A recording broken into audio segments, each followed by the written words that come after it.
This is. I want to return here. This is an excerpt from a new book that's coming out that I want to dive into with you guys. I have not read this yet. I've been aware of this book coming out for some time, and my number one question with it is, what the fuck is this about? And I'm hoping that, with Matt and Virgil on my side here, we can parse the meaning of this. Gabbo is coming. We can get to the bottom of this. I'm talking, of course, about our good. Let's put on our detective caps. It's our good friend Matt Yglesias, who has a new book out. He has a new book out called 1 Billion Americans, The Case for Thinking Bigger. And there is an excerpt of this in New York Magazine. We're not thinking big enough. We need one. Yeah. 1 billion? That's too many. What are you talking about?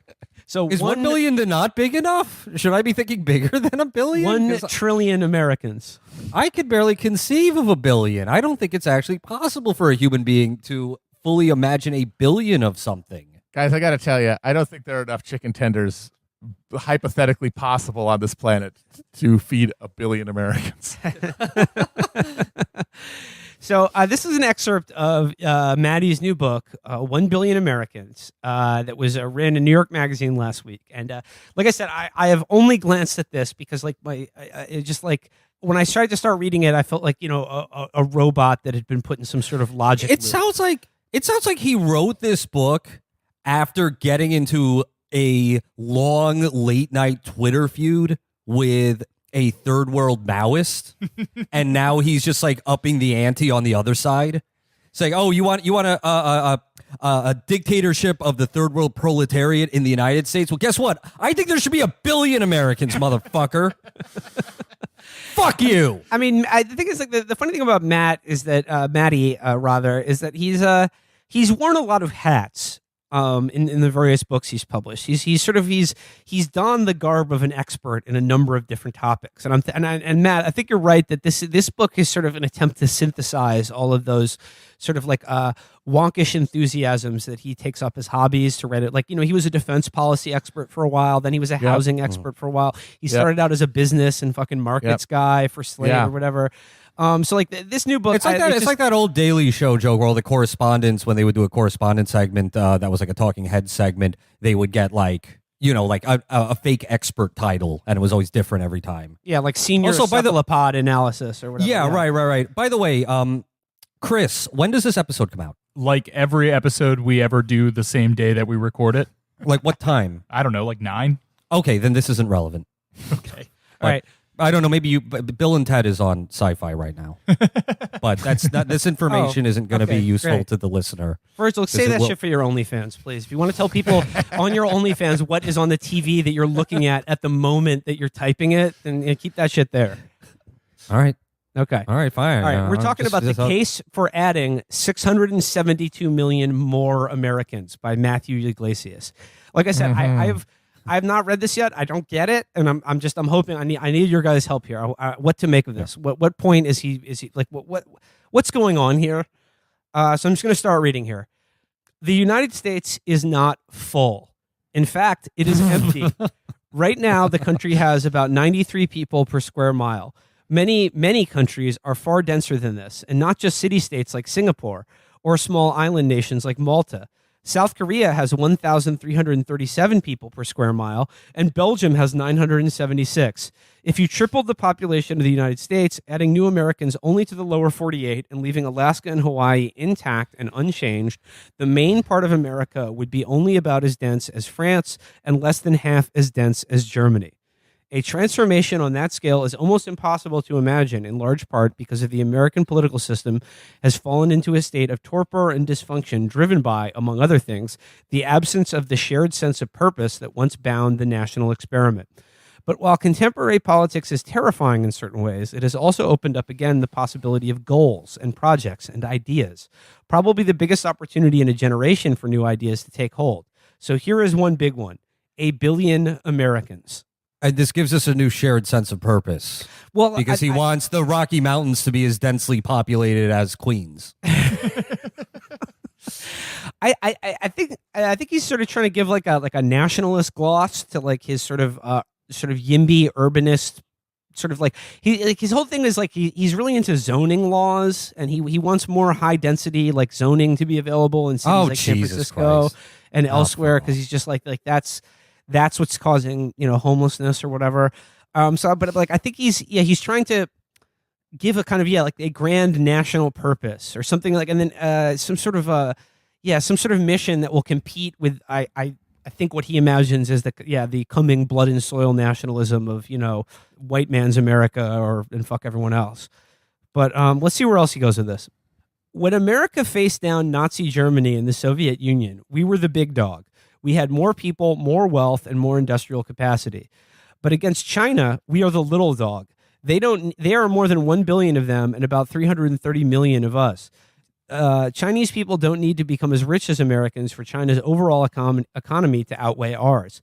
If they manage to become about half as rich as we are on a per person basis, like the Bahamas or Spain, then their economy would be far larger than ours in the aggregate. The Earth would also be non-existent. It would be Venus.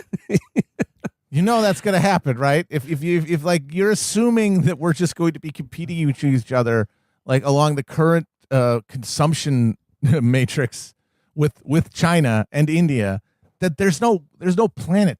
So I think this is his hook here for like, how do I get sort of like YIMBY zoning deregulation fascination? How do I give that into like a grand national context?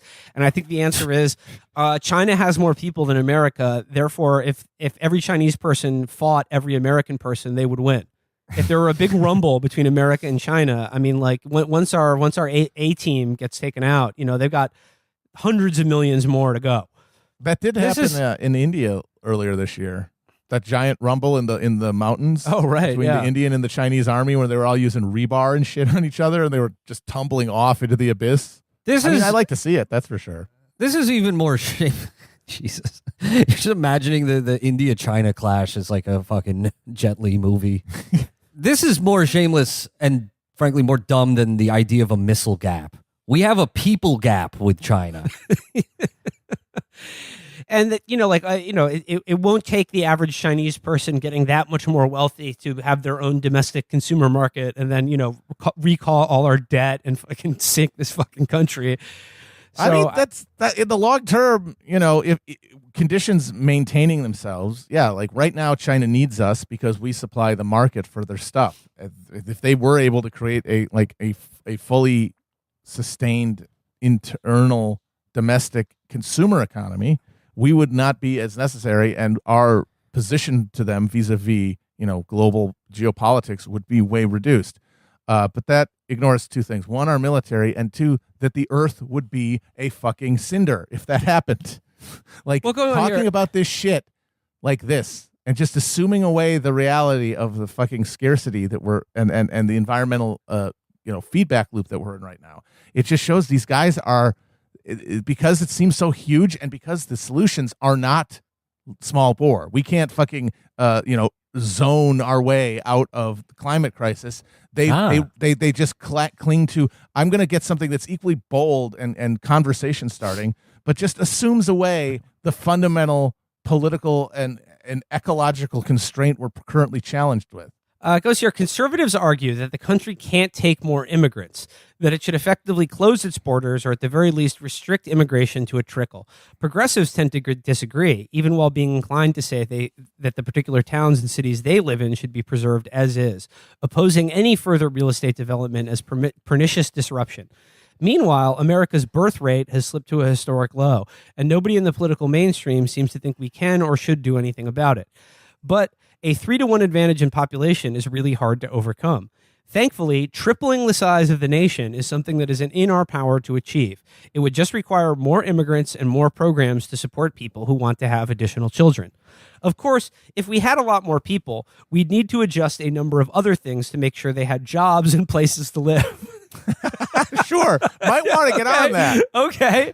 Housing shortages are common in many parts of the country, but the tools to surmount them are easily available. And here's the switch. Okay. And like immigration would cost taxpayers nothing. providing adequate leave for America's families by offering not just paid leave, but financial assistance, preschool and aftercare services, reasonable summer programming, and affordable college for all qualified students. We should do that. That would cost good. money, do all that but stuff. it would greatly benefit America's children and make it much easier for middle class people to have the number of kids they say they want. Well, why don't we just do those things and just like not try to triple our population while we're doing it? I mean, it just seems to me like he's advocating for like, it should be easier for people to form families and we should have like a less restrictive immigration policy. What's this shit about how we need 672 million more people? Because the argument for these other things is that we should not have an economy that is entirely dominated by fucking profit and by exploitation, and that it deforms and demeans human life to the extent that people literally don't want to continue, and they don't feel that they can continue the cycle of human reproduction because they don't have the social infrastructure to allow it to thrive. And the answers to those answers aren't answers Yglesias wants, so he needs to give it some sort of gloss that is as titanic as like the question of challenging capitalism, but is not as like endangering of the fundamentals that he cherishes. So it's got to be turned into a nationalist contest that we can win. Well, here's another problem that I see with this. Maybe he addresses this later in the article. I don't know, but like he begins by comparing like, hey, like, in terms of people per square mile, like we're not like there's almost no one in America. Like whereas look at Belgium and Spain or whatever. I mean, like America is a vastly larger country in terms of space, but like like he's right. Most people aren't living in most of the places in this country, and that is a problem that seems to be accelerating because all of the jobs that are fucking like livable are in the cities. Like you have to leave. Like small towns are dying because people are leaving them to go to more populated areas. So it just seems to me like would these 672 new billion or this new billion Americans, like would their population be evenly spread out over the Great Plains and big sky states like Montana or Idaho, or would New York, LA, and Chicago just become like mega city one? Because like that doesn't seem very livable or sustainable to me. If there was like if New York City had an additional 100 million people living in it. Also, by the way, turning our agricultural breadbasket into housing also has its own potential downsides to, producing food for humans to eat. I think we should have people move to where the agriculture is happening. That can't go wrong. We should empty the cities. I mean, if he really wants to go like Pol Pot here, I would at least find that interesting, and I would find it more worthy of engagement with than whatever this shit is. The next sentence is this is the perfect Matt Yglesias sentence here. These challenges may seem complicated, but really they are not. Oh, cool. Oh, cool. The solution to America's new urban housing crisis is to build more houses so more people can move. Oh my God, cities. this guy he's like one of those fucking junkies at the Port Authority, but for upzoning. The solution, this is his cock and bull story that he tells you about why he needs the money. Is like, oh, I need like 650 million more Americans. So like, no, he's saying, but then he goes and he spends it on upzoning. No, but he's saying like that these problems could be solved by just making it so we can build more housing in demand cities. But like this gets to exactly the point I'm talking about. Like this new massive population is not going to be evenly spread over the American continent so that people can live, with a certain modicum of, I don't know, privacy or open space or whatever. No, what he's saying is that like, look, our population per square mile, if you average it overall, wouldn't have to come up that much to make this possible. But the populations of places like New York or any major urban center would have to increase by like, I don't know, 10,000%. You're forgetting about the programs, though. There'll be more social programs. So we'll create like a nightmare of enemy and social conflict. There'll be programs. Well, it says here, the solution to the illegal immigration crisis is to let more people come legally. Americans of virtually all stripes may look like a threat to some xenophobic Americans, but they make native-born Americans richer and fuel the kind of innovation that can help the country grow. But America's vast rural hinterland and many of its aging northeastern and midwestern cities need an influx of people to prevent their current priceless assets, i.e. their real estate, from wasting away over the next generation.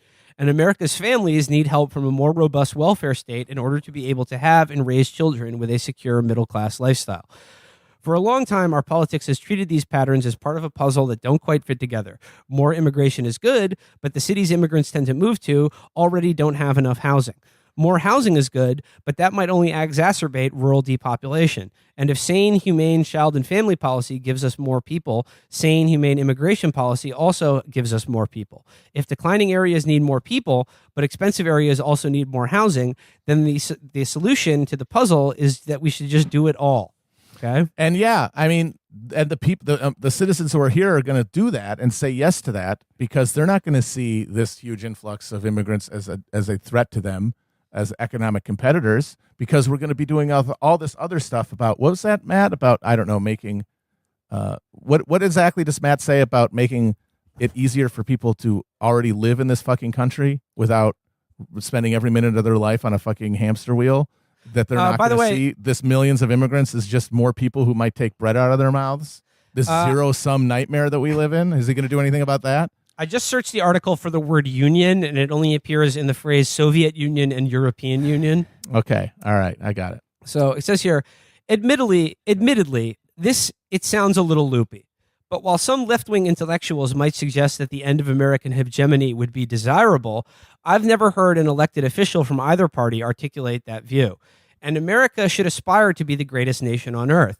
In part, that's because our main rival is not something cuddly like a hypothetical version of the European Union or a non-hierarchical world, but the People's Republic of China. Nothing cuddlier than the place that's just drowning thousands of people in the Mediterranean on a daily basis at this point. A country that is aggressively using its commercial clout to try to silence critics abroad, conducting egregious human rights abuses against its Uyghur minority, and cracking down on freedoms in Hong Kong. What the fuck is being the greatest country in the world mean? Like, we have to, like, that should be, he's basically saying, he's not even saying we need 1 billion Americans. He's saying we need 1 billion Americans as part of this as a subsidiary part of the greater project of being the greatest nation in the world. What does that mean?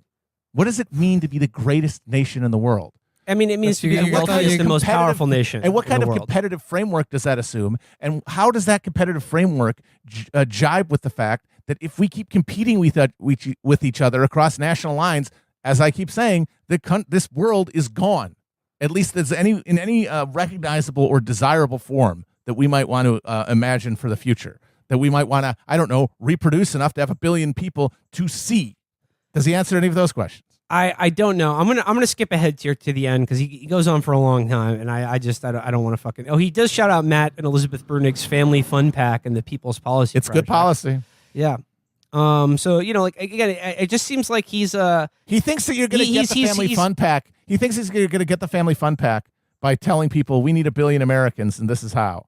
He thinks that's the most compelling framework for that because like that's got to be the point of this, right? Why you write a book like that? It's not like it's going to matter in any meaningful sense. No, very few people are going to read it. The hope is that if enough people of influence read it, that it shapes the discourse and it becomes an influential element within like the political strategy of the parties. And so that's why it's relevant. And so when he says we need X, Y, and Z as part of it, like the Family Fun Pack, then he's kind of implicitly saying that this is how you sell that.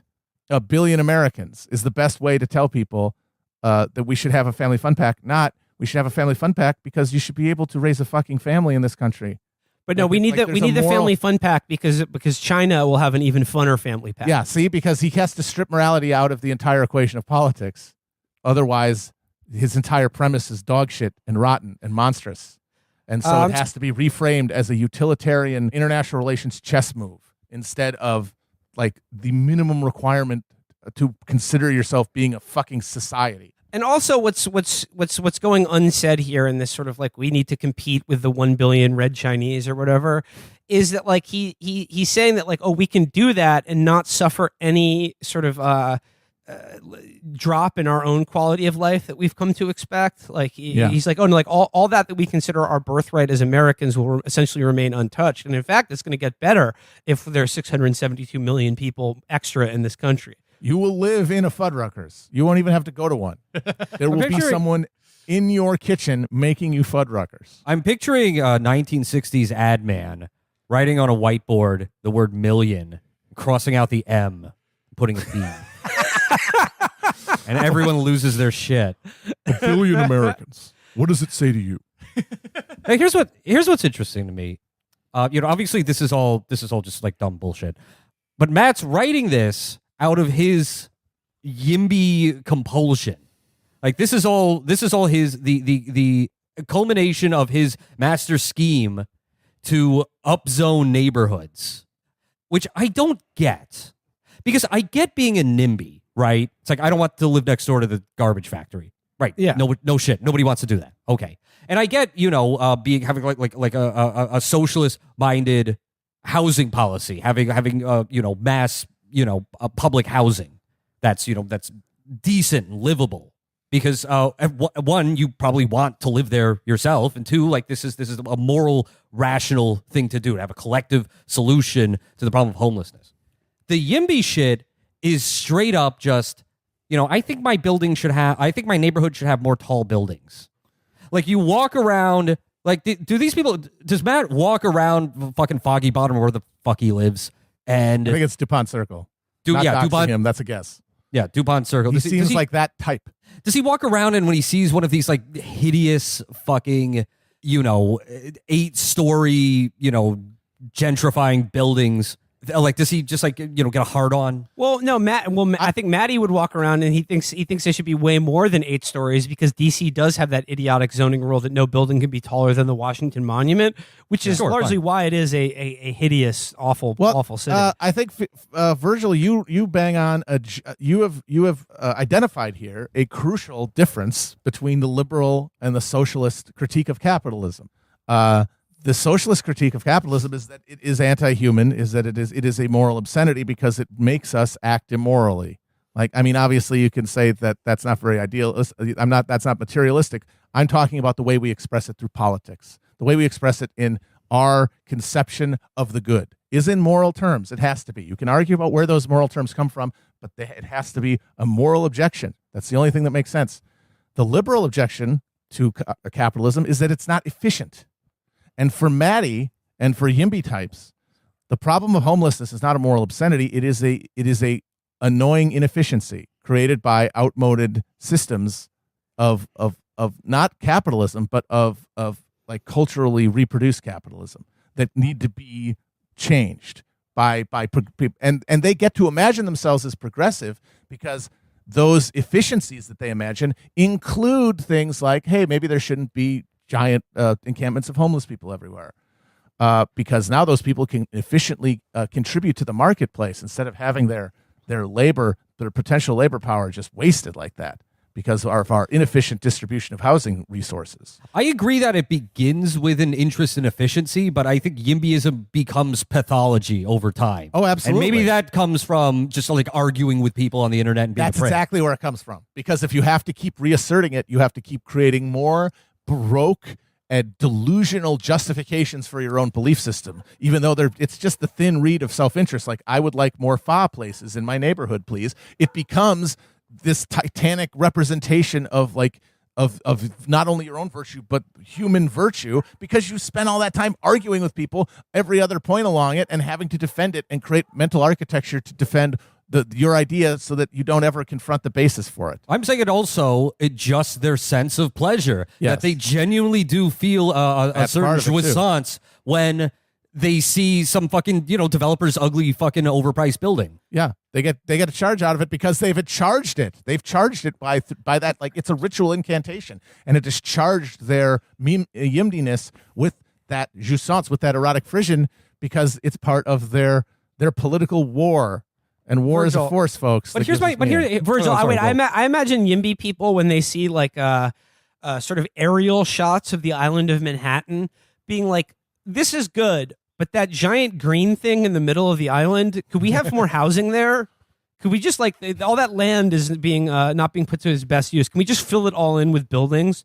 Wouldn't that make everyone's quality of life better? Let's have in just the middle of a fucking Nebraska cornfield that matchstick building.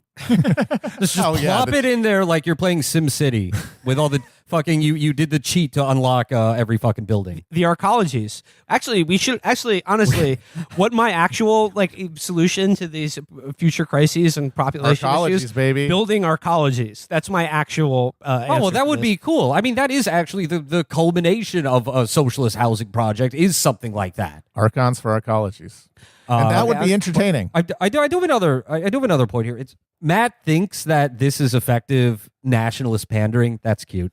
Yeah, it really is funny. This is really funny. It. Like after watching after watching the fucking RNC, the fucking full Starship Troopers reality that we live in, you're like, yeah, this is gonna get the MAGA hat, the fucking patriot rubes on my side. It's called triangulation. You're exactly right. And he thinks that this is the way that Democrats and liberals are going to get on board and have a nationalist message that works for them, which just comes down to be like, hey, what if we had as many players as China has? What if we could field a basketball team that was 1 billion strong? Yeah, it's not the full motivation of the fucking nationalists is not just pure primal libidinal hatred.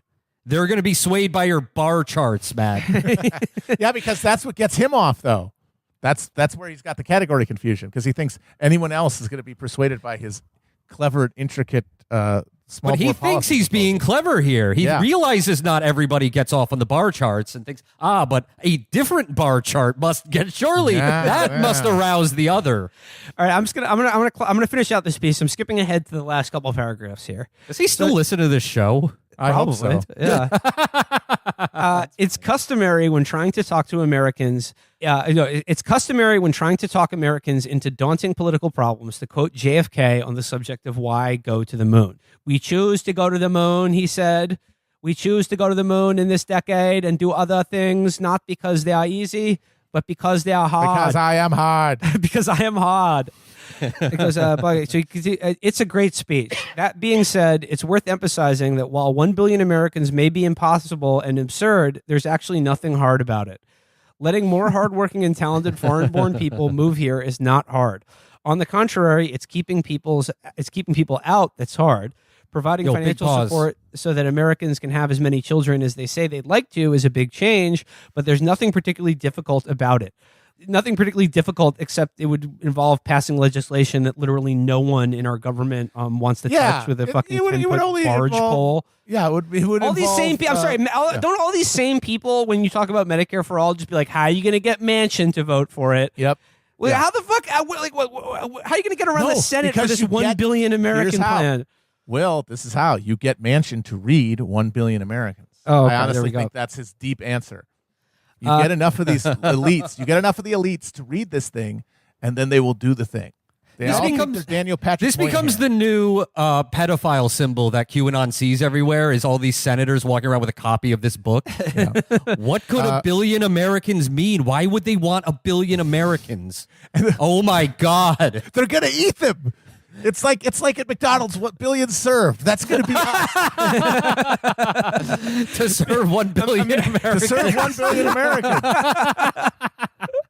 But that's because Matthew. At every international airport when you get off a plane, it's just you see a picture of the president, a picture of the head of Homeland Security, and then it just says America, 1 billion people. But I think the reason that he thinks that is a viable path forward is because he has this vision as a wonk, as a guy who has spent a time in Washington, of the long history of influential books and articles that have shaped American policy over the years. Yeah, like the Moynihan Report.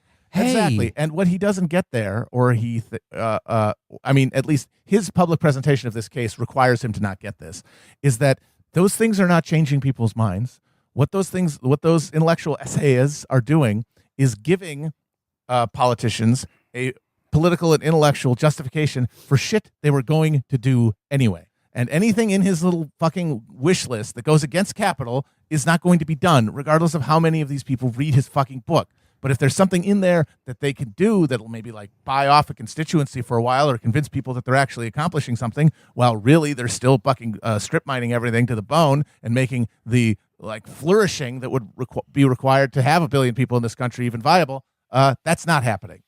So his entire model is flawed at its foundation. Wasn't that literally a line from a Vonnegut story from the one where everyone lives in this like tiny apartment, that the 1 billionth American has been born.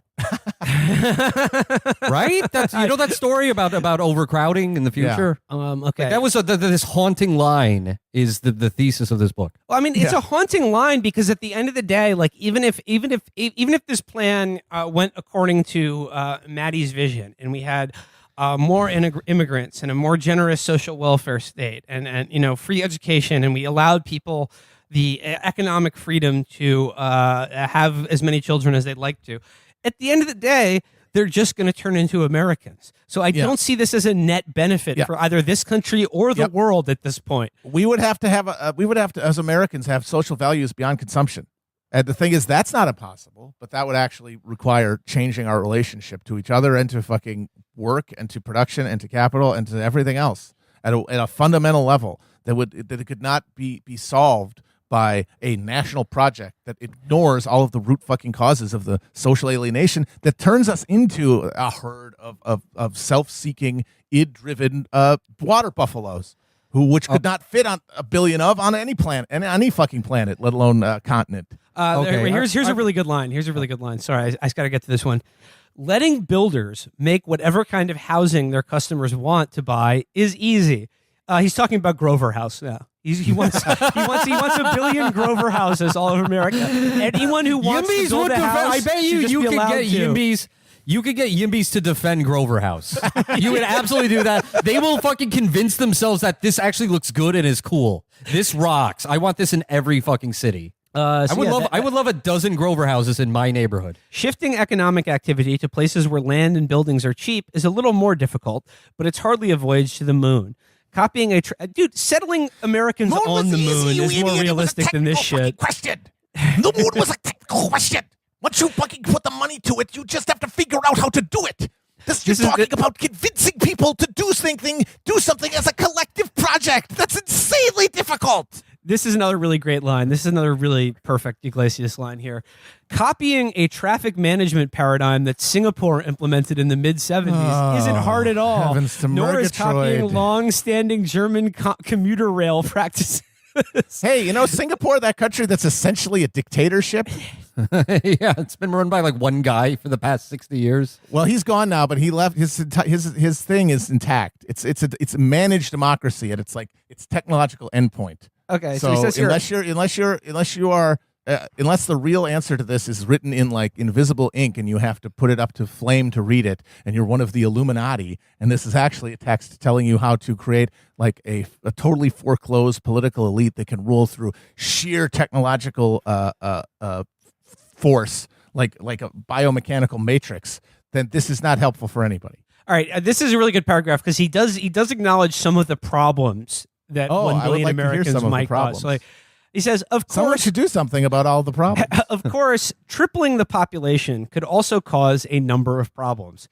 Traffic jams could get worse. That's his first problem.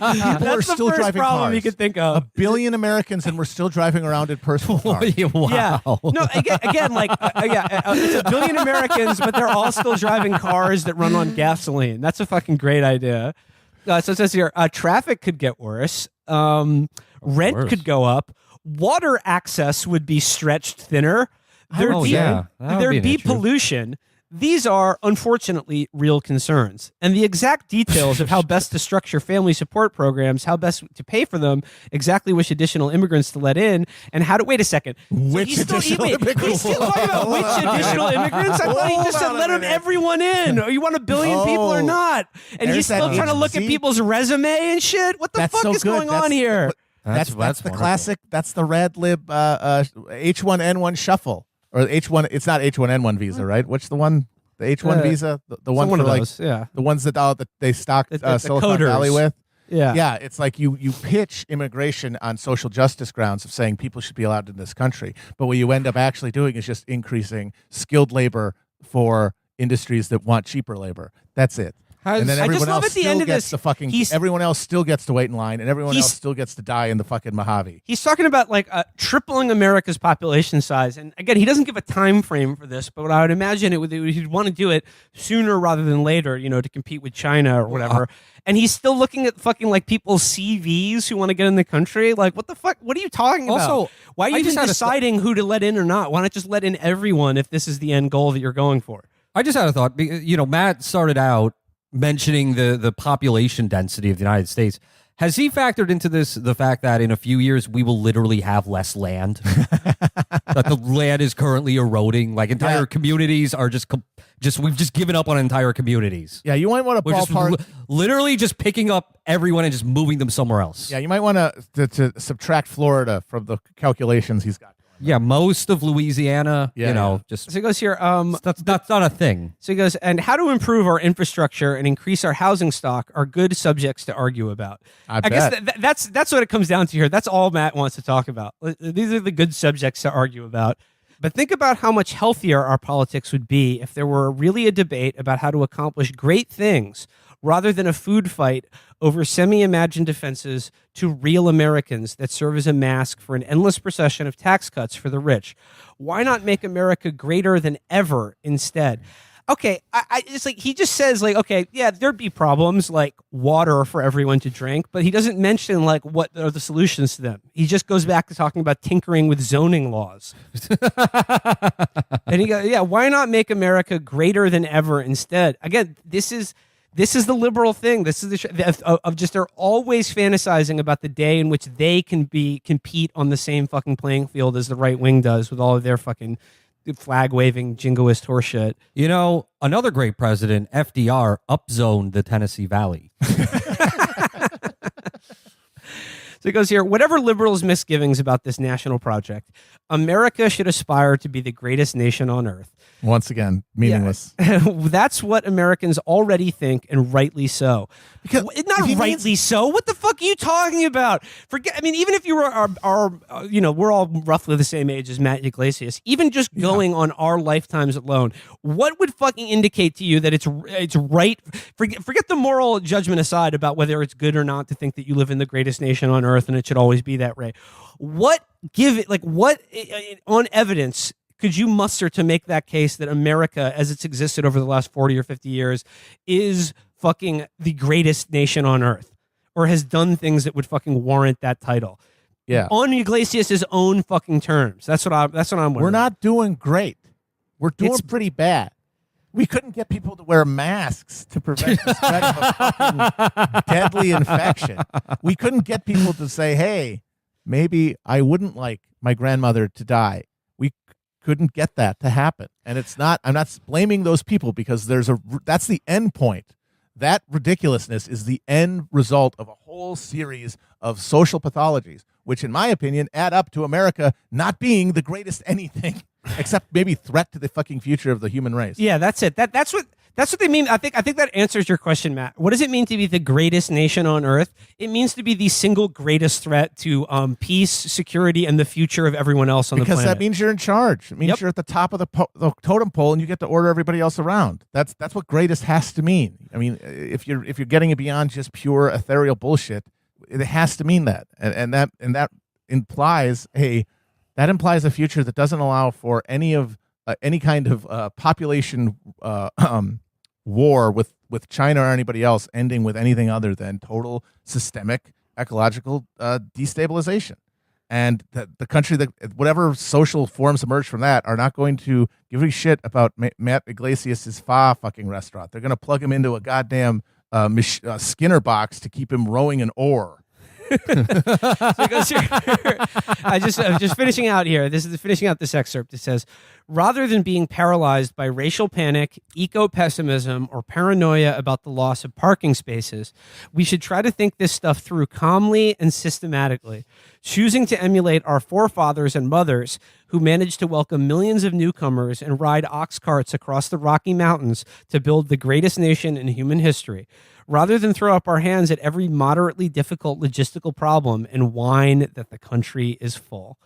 I just love that he's talking about tripling the population of America as a moderately difficult logistical problem. Yeah, well, there's just hundreds and hundreds of cascading subsidiary problems, all of which are fixed right now in a pathological condition because of the relationship to capitalism that is in a steady collapse of sustainability itself, just on its own terms in terms of its profit rate return. That's going to be okay. That's no problem. We'll do it. And it all starts with Ben Sass reading this book. That's the first domino in that domino meme.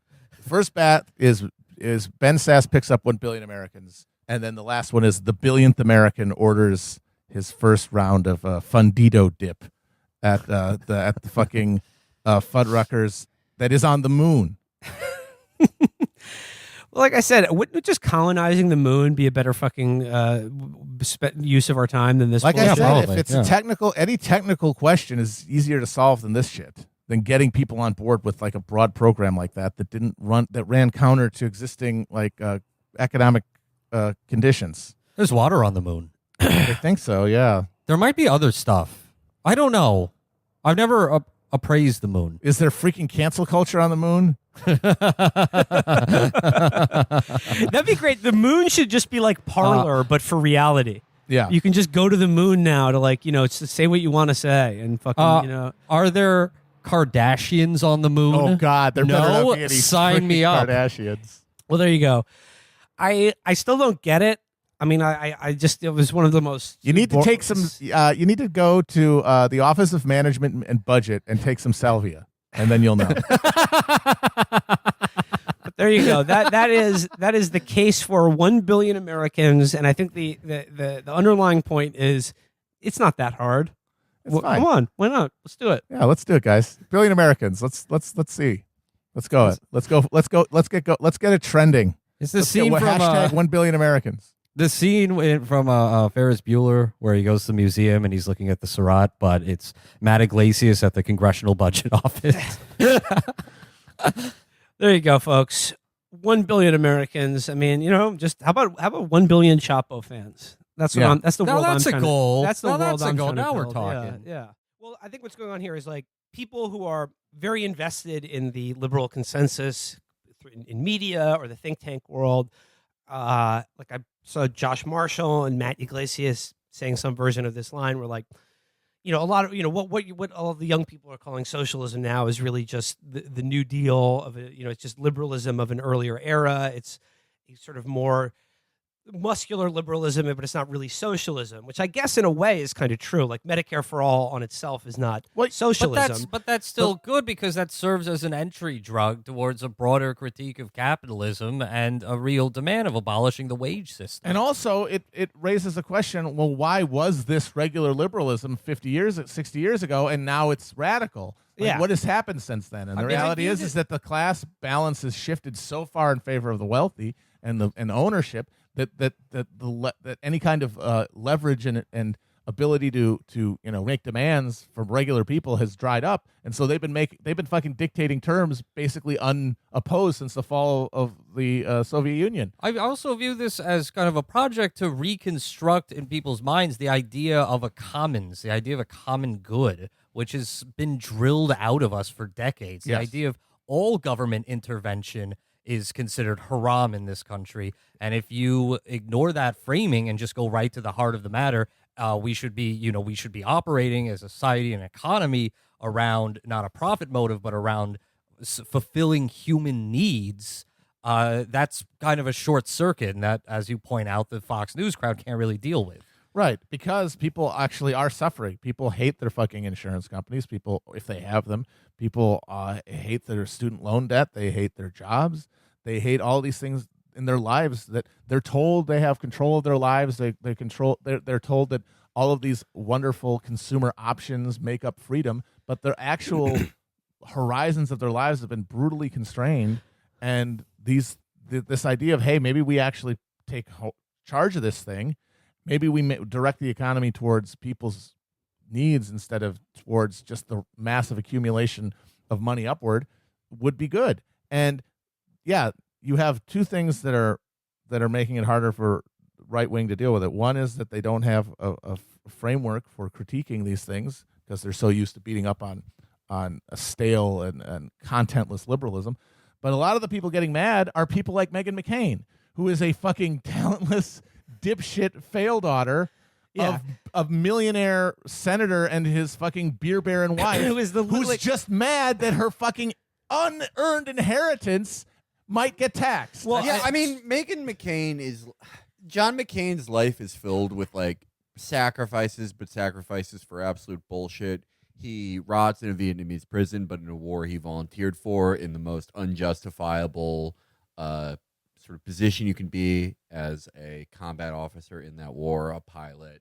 He rots away so he can have a political career where he goes on to get the UFC banned, be a member of the Keating Five, help push the Iraq war forward. And now that his brain is rotting and everyone is primed to rehabilitate absolute pieces of shit like him, he does it so we have to endure his shitty daughter for the rest of our lives.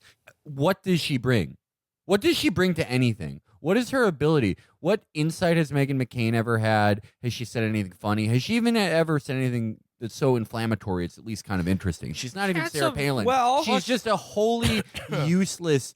It's like a bag filled with flour is her personality. But the flour is just... It's somehow entitled and shitty. The entitlement is breathtaking. Obviously, I deserve this inheritance from my parents that I did nothing to earn, but I also honestly deserve a media career to give people my brilliant fucking insights, which is Republicans should be okay with gay people. You remember how I shocked the world when I said I like the Clinton staffers more than the Obama staffers? Spit some knowledge. The McCains are worse than the Clintons. Oh, whoa. Ooh. They're a worse family.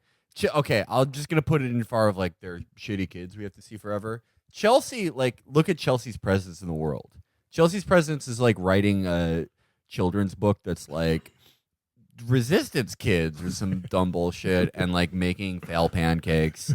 Like making zucchini pancakes. Yeah, making fail meals as like a millionaire 40-year-old. And then like on Twitter, someone will be like, you know, like MAGA Pete will be like, "You're going to prison, you pedophile bitch." And she'll be like, "Actually, a bitch is a female dog, and dogs are very useful. And so you complimented me." And it's just a million weeping guys will be like, "You rock, man. Chelsea, ah!"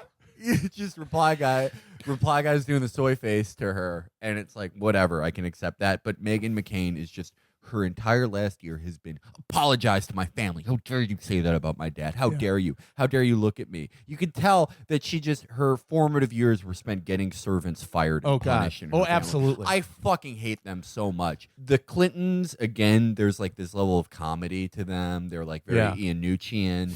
With the McCains, they're just so fucking entitled. You have to love us. You have to realize the sacrifice we committed for you, you piece of shit. Yeah. Well, also, she's now married to Ben Domenech, publisher of The Federalist. We all know what we think about that. But also, people forget a guy who like literally insulted her looks and intelligence on Twitter like a year before they met. Yeah. Pretty good. But I guess Meghan really works. Who says conservatives can't grow beards? What? Who said that? Wait. Before we go on, I found this article. Meghan McCain was talking about how she got married on The View, and she said it was because of Donald Trump. She says, She wanted a marriage like Melania has. She says, she was jealous. I have this theory because I got together with my husband very quickly, which I never do. We moved in very quickly. I have this theory that Trump's America makes everything more intense and heightened because we're always talking about the threat of nuclear war and we want to be nurtured by each other. For real, I would not have gone together with my husband if Trump didn't become the nominee and weren't running for president, 100%. At the convention, when he accepted the nomination, I cried and cried to him in an SUV back to our hotel room, and he got me P.F. Chang's, and I thought, maybe I can marry this guy.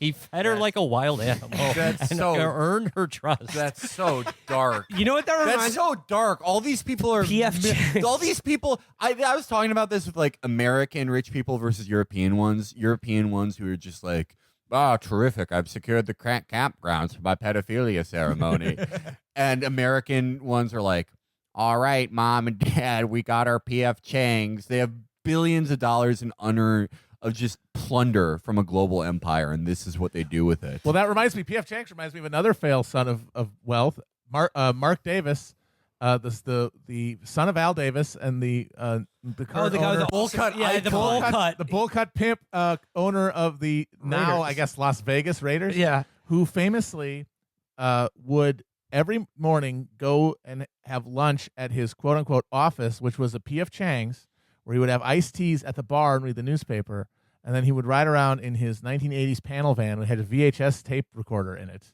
And he also flies to a specific place in California to get that bowl haircut. Wow. Yeah, these are the children. This is what they're doing with the money. Well, this is what they're doing with the money. Yeah. You're How can you not win this fucking policy argument? Yeah, European. They want you to literally die in a fucking ditch so that these fucking dipshits like him and Wyatt Koch and Meghan McCain can just make the world their little fun playground. At least European billionaires, like their kids, have a chance of like summoning Satan or doing something cool. These people are just absolute fucking. They're like they're all demonious X.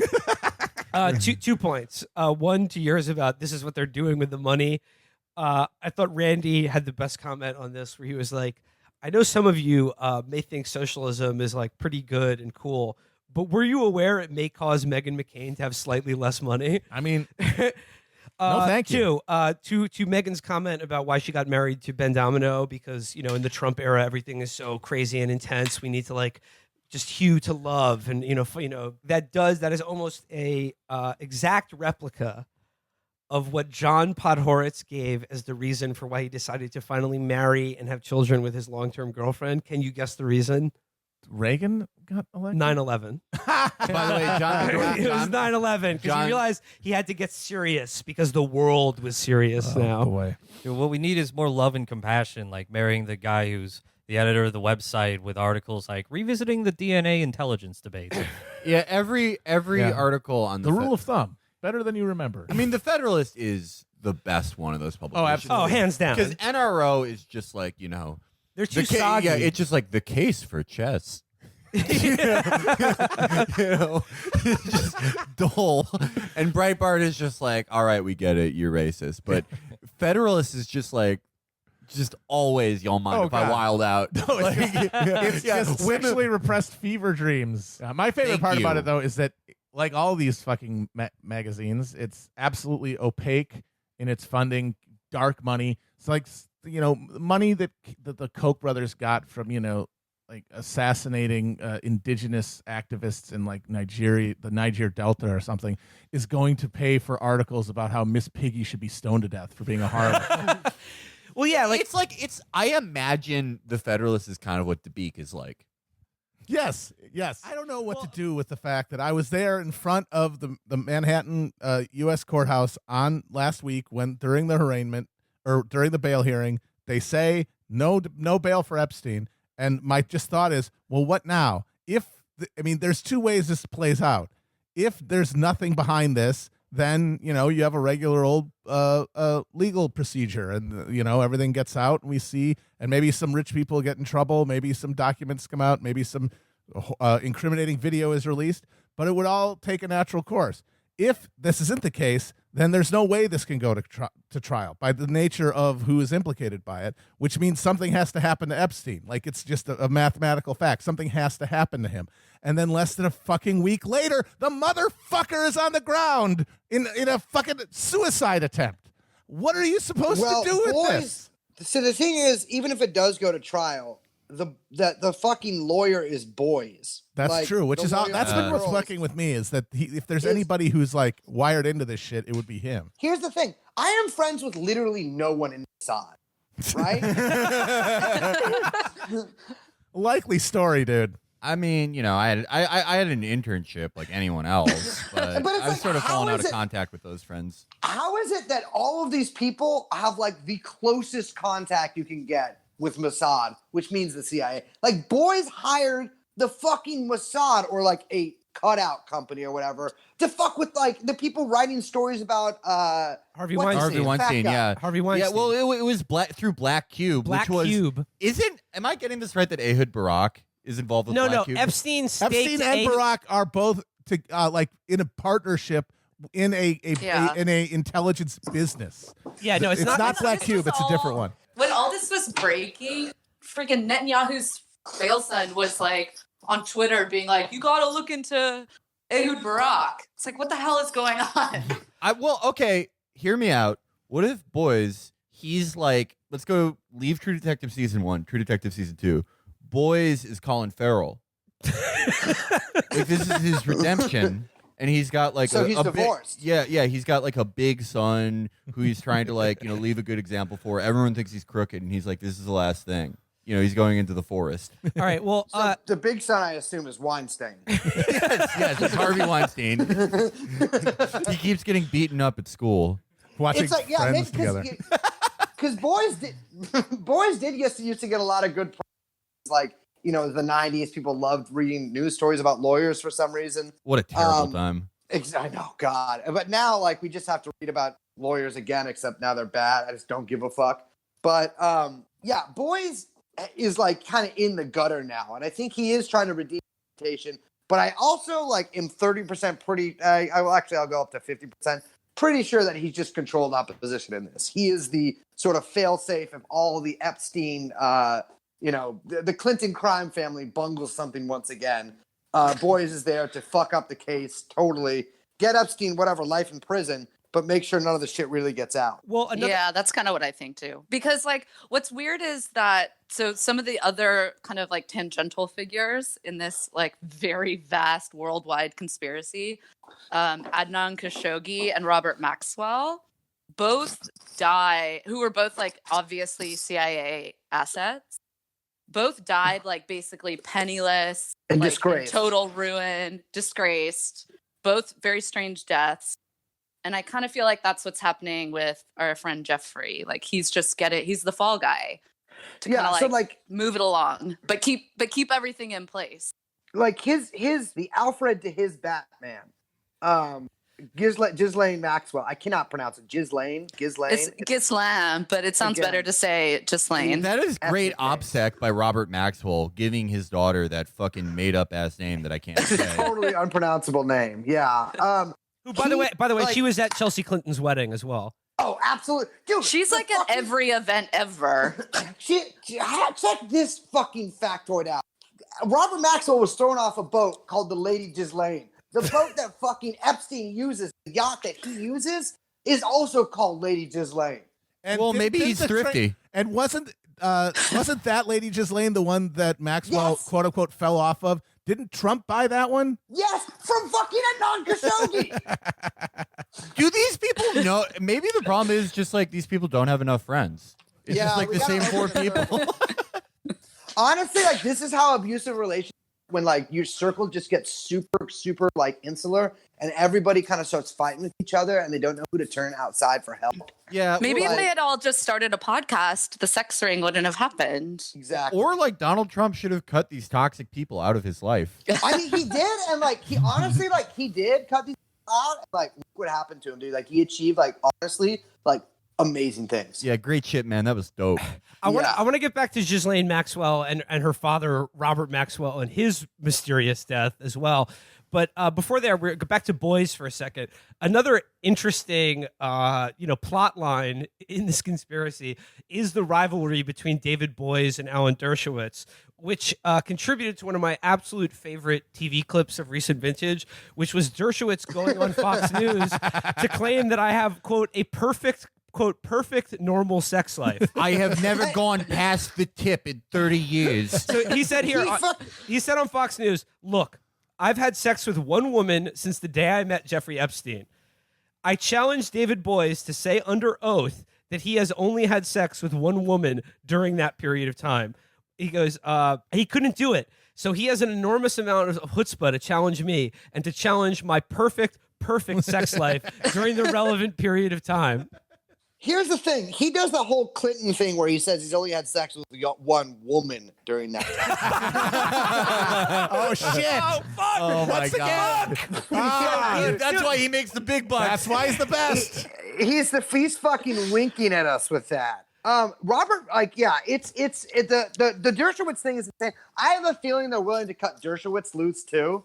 I think he's fucked. Yeah. I mean, Yeah. he's old. He's probably not as sharp as he used to be. He's what, like 81? I just don't think he's. Yeah. I just think he's of no use to these people, and he's completely like out for himself to salvage his own reputation and freedom at this point. But I think he's been like he can only publish articles in Newsmax and go on Laura Ingram's show. Yes. Like he's been cut off from like his real sponsors. Yeah, he wants to he's desperate. He wants to be in the New York Times again, writing like another article about like why Cinnabon's anti-Semitic because an Arab works there or something. But he's not going to get it. But he'll do anything. Yeah, it's like all those articles about him getting kicked off Martha's Vineyard or whatever. And like, let's be clear, Martha's Vineyard is like fucking Wicker Man, Midsommar. I didn't see Midsommar. Absolutely, it's one of the most satanic places on earth. It is seriously. It is a nexus of dark energy and evil spirits. And they cast Dershowitz out, and that was the fact that the New York Times, which obviously is controlled by the deep state as well, published that and like hammered that point home. That is like a flare that only people with eyes that like are attuned to the kinds of light that only pedophiles can see. So, okay, well, I guess like this is. I mean, like there's so many threads here, but like they all essentially lead through the same basic question that I have about this and what is becoming so fascinating about this whole Epstein conspiracy, which is basically this. Is Jeffrey Epstein and everything surrounding this case, was he an asset of one or several intelligence agencies? Because it's very hard for me to like, given what we know about the fact that he more or less openly operated as a pimp and blackmailer in the procurement of underage women for the rich and powerful, more or less openly for decades. And that not only that, he also yes. more or less operated a completely fraudulent hedge fund, which again, everybody knew was not actually a hedge fund. And he just for some reason had billions of dollars just given to him by incredibly wealthy people with no discernible evidence that he was like doing anything with their money. And not just given billions of dollars. People like Les Wexner gave him power of attorney. That's unheard of. Yeah. That's fucking No one does that. insane. Oh, and his entire pedigree to that point had been unqualified math teacher at the Dalton School, unqualified quant at Bear Stearns, a guy who'd been caught up in a fucking Ponzi scheme.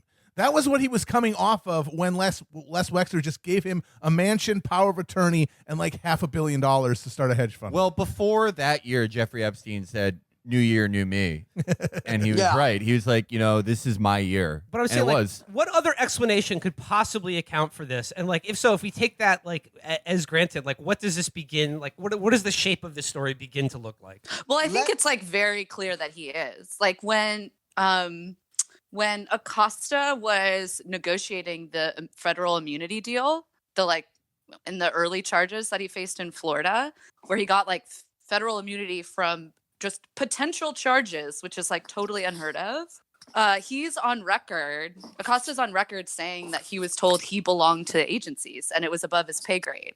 Yeah, he told that to the Trump transition team. yes. Basically, Epstein is a pedophile indigo child. Like he is insane. Like I just want to put some things in perspective here. The man who hired him at the Dalton School, which I myself am a graduate from. You and Matt Yglesias? Yes.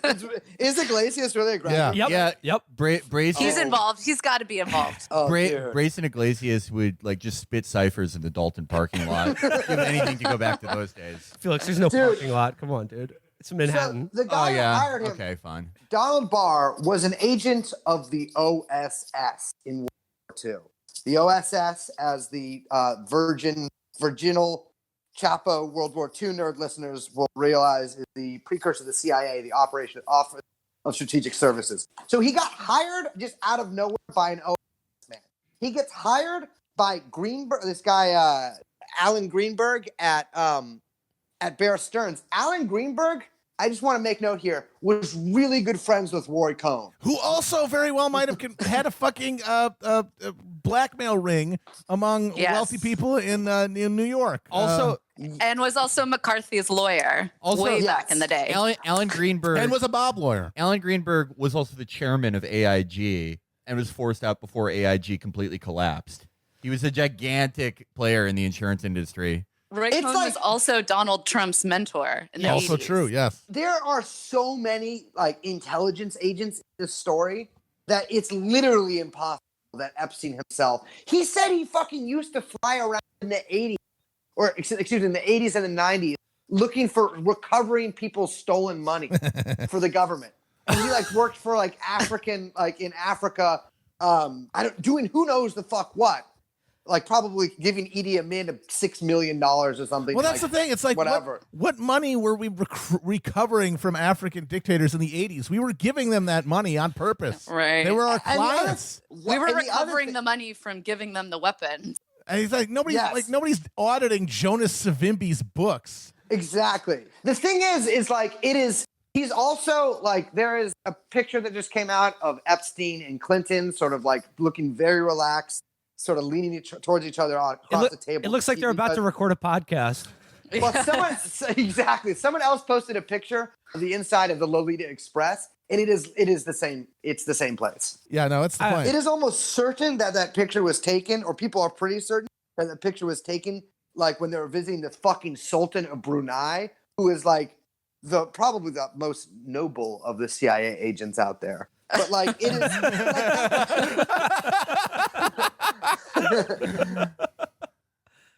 Here's another, again, unfucking believable just digression to this story. William Barr, the Attorney General's father, who gave Jeffrey Epstein his first teaching job. Unqualified at Dalton. for. He was not a college He had graduate. a high school education at that point. He gave him a job teaching math at a prestigious New York City private school. In addition to being an OSS agent, Donald Barr was a like wannabe science fiction writer who wrote a book, the plot of which was that the main character is kidnapped by a race of ultra-rich, decadent aliens as a sex slave to take part in their weird rituals. And in the jacket copy for the book, it says that the alien race that owns the sex slaves do it because they were, quote, so bored with their wealth and power that they needed new heights of decadence to entertain their otherworldly lusts with. Okay, there's an innocent explanation for all this. All these people are introverts and can't leave their circle. It takes a lot of energy for them. Takes a lot of spoons. Yeah. Honestly, I get why he had to write that as like they were, let's say, cosmopolitan aliens. But the thing about Epstein is that he was not qualified for any of the jobs he ever had. And the gloss on it was, well, he's a math genius. But there's no record of him ever showing any genius or aptitude to anything in his entire life. Which just, if he was like doing cover for the thing he would want to do just to be more convincing. You'd have like an algorithm or something. The only thing he showed any aptitude for was being a pedophile. Which means that, he's like an indigo child. He's like the world's greatest pedophile. Well, and they literally it's like when they find the new Dalai Lama, they put like the implements in front of him and they see which one they pick out. Like he picked out a fucking flight log or something, and then like he's the one, and they just raised him up through the ranks to be their procurer because somebody in that job has to be at a lower rank. You have to be beholden to you, or else he has an independent power source. Well, he's the only person in the world who doesn't have imposter syndrome. Do you ever like search for a subject in like the podcast thing, and you see all these podcasts with like 20 listeners or whatever, and it's like two guys talking into their phones, basically unedited. Think of how many versions, and they live in New York. Think of how many versions of Epstein there are that didn't make it, who just like live in Bushwick. They've got an ankle monitor on. They're not allowed within 500 feet of a school. They've not been able to hold a job. On Reddit. Yeah. Like they think they're just like this could be. They'll probably have me on someday. It's like it's. They're coming still together. holding out to get noticed by the CIA. They have I could be a great asset. I promise. They have like a car, and they're like, yeah, next year's the year I'm getting a plane. Like I promise. I already like found the perfect one.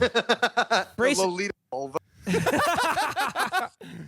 You go from there, like talking about like the people who are most wedded to this idea that this new Democratic coalition is so wonderful, like the people whistling past the graveyard. You call it like the sort of the Patagonia Democrats is how we refer to them. Like, could you explain that? Well, that's a Sankara Kilpatrickism. I have to shout out to my commissars on that one.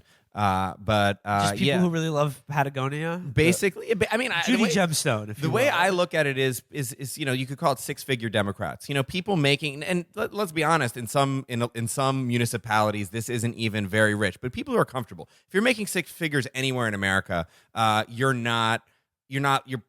may be living paycheck to paycheck because you have a lot of built-in expenses or something, but you're not struggling. You're not white knuckling it. You're not white knuckling it. I don't believe.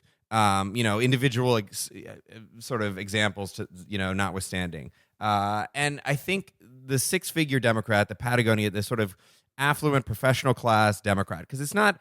I'm not going to get into the sociology here about what qualifies as professional managerial class, et cetera, et cetera. I'll leave that to the sociologists. But I think if you're making money, if you have a comfortable and reliable professional class or equivalent position in society, the various, Eric Levitz. Let's just talk about him because he's the nice one. No, I like Eric Levitz. Like of these people, of I guess left liberals, I would say I find him the most honest. I mean, Ryan Cooper, Eric Levitz, they're good. Yeah. Whatever. I think they're good. They are the gallant to Matt Yglesias's Goofus. But the argument, just to put the argument on the table, if you want to get into that, is that these people actually will benefit from a sort of a modest social democratic program. I think that's probably right to some extent. And that therefore they're on board, according to polls, for modest tax increases in order to pay for things like improved health care, et cetera, et cetera. Therefore, they're going to be up for it. I think this is really weak in terms of, I agree that Democrats making $100,000 a year might be down for like rolling back the Trump tax cuts or whatever, Sure. But are they up for an actual pitched battle against the forces of darkness that are upholding our for-profit healthcare system? I mean, that just seems, frankly, mental on the surface of it. And if you look at, the way I go into, if you look at like how things have played out on the state governments in like deep blue states like Washington State, the first thing they do is wipe out the possibility of tax increases, because a lot of these people, not even just the $100,000 Democrats, but the $200,000 Democrats, the $300,000 Democrats, they don't actually, when it comes to their own material interests, we see this in the, especially in Manhattan with the kind of, school politics. When people's actual, material interests are on the line, they don't actually have the incentive to fight for this kind of stuff when you take it out of the culture war context of blue and red on a national scale. So why on earth would we think that not only could they be potentially reliable allies, why on earth would we think that they could be the point of the spear, which is in effect the Warren wager, that they could be the point of the spear, the kind of most mobilized, for sort of activated force that is actually going to provide the muscle and the leadership to get this incredibly difficult, this incredibly difficult job done. I don't see it. If you take the wider view, the longer view, assume that they are totally earnest, that they're for all this stuff, that they're not just saying it because it makes them feel like good people. All right, it happens. You're in there. You're now trying to pass stuff against the will of this, minority government that has these structural impediments thrown up to prevent you from getting anything done. What exactly, even if they're down for the fight, are these people going to do to pressure actual power and capital? What labor are they going to be able to withhold collectively that's going to grind the gears of the economy to a stop? The way that, say, the air traffic, or the way that, say, the flight attendants could, or UPS drivers could, or people who work at Amazon Verizon warehouses workers, could, or UAW workers, or teachers, nurses. Yeah, I mean that's the thing. It's like it just seems to me that there's a it's nice to have stated. It's nice to have stated policy goals, but if you don't, in a way, the liberal move is always to say that we're the ones who are hand waving away all of these kind of structural obstacles to achieving the Sanders program. That Bernie will get in power and everything will melt away. Actually, literally, no one has ever said that. I don't think. Yeah. The issue, I think, obviously, they're the ones who are, the more honest ones, like progressive neoliberal owning it. Candid neoliberal Dylan Matthews is just like, no, she's not going to do that. She's not going to do Medicare for all, and that's fine. What she can do is nibble on the edges, get an anti-corruption bill passed, potentially, with this kind of coalition. But you take the politics indoors and you work out the best deal that can be had with the Democratic Party that you have with your who all have their eyes on the midterm. That's all she could do. That doesn't involve tackling 1/6 of the, a system that takes up 1/6 of the economy, in which huge vested interests are tied wrapped in twine around the major advisors. Nancy Pelosi's staff is basically all working for, as far as I can tell, is like, they all have a cousin who works for United Health or Aetna or something. If you think that this coalition can deliver that fight, you're crazy. So what's the Bernie platform, the Bernie program for achieving this stuff? It's not about getting into the room and making it happen in the first 100 days, frankly. It's just not going to be that way. It's going to be a longer, protracted struggle. And the thing about it is that, like, the secret move, the last move for guys like Yglesias and these dudes is that they are, at the end of the day, just cannot contain their contempt for what they see as Pollyanna-ish fantasy of the Sanders program. They imagine that they look at the reality of American politics as it existed their entire lives, and they say, "Do you think you're changing anything fundamentally about this dynamic? You are delusional." And so, therefore, that's why they'll pile up any bullshit to justify undercutting Sanders.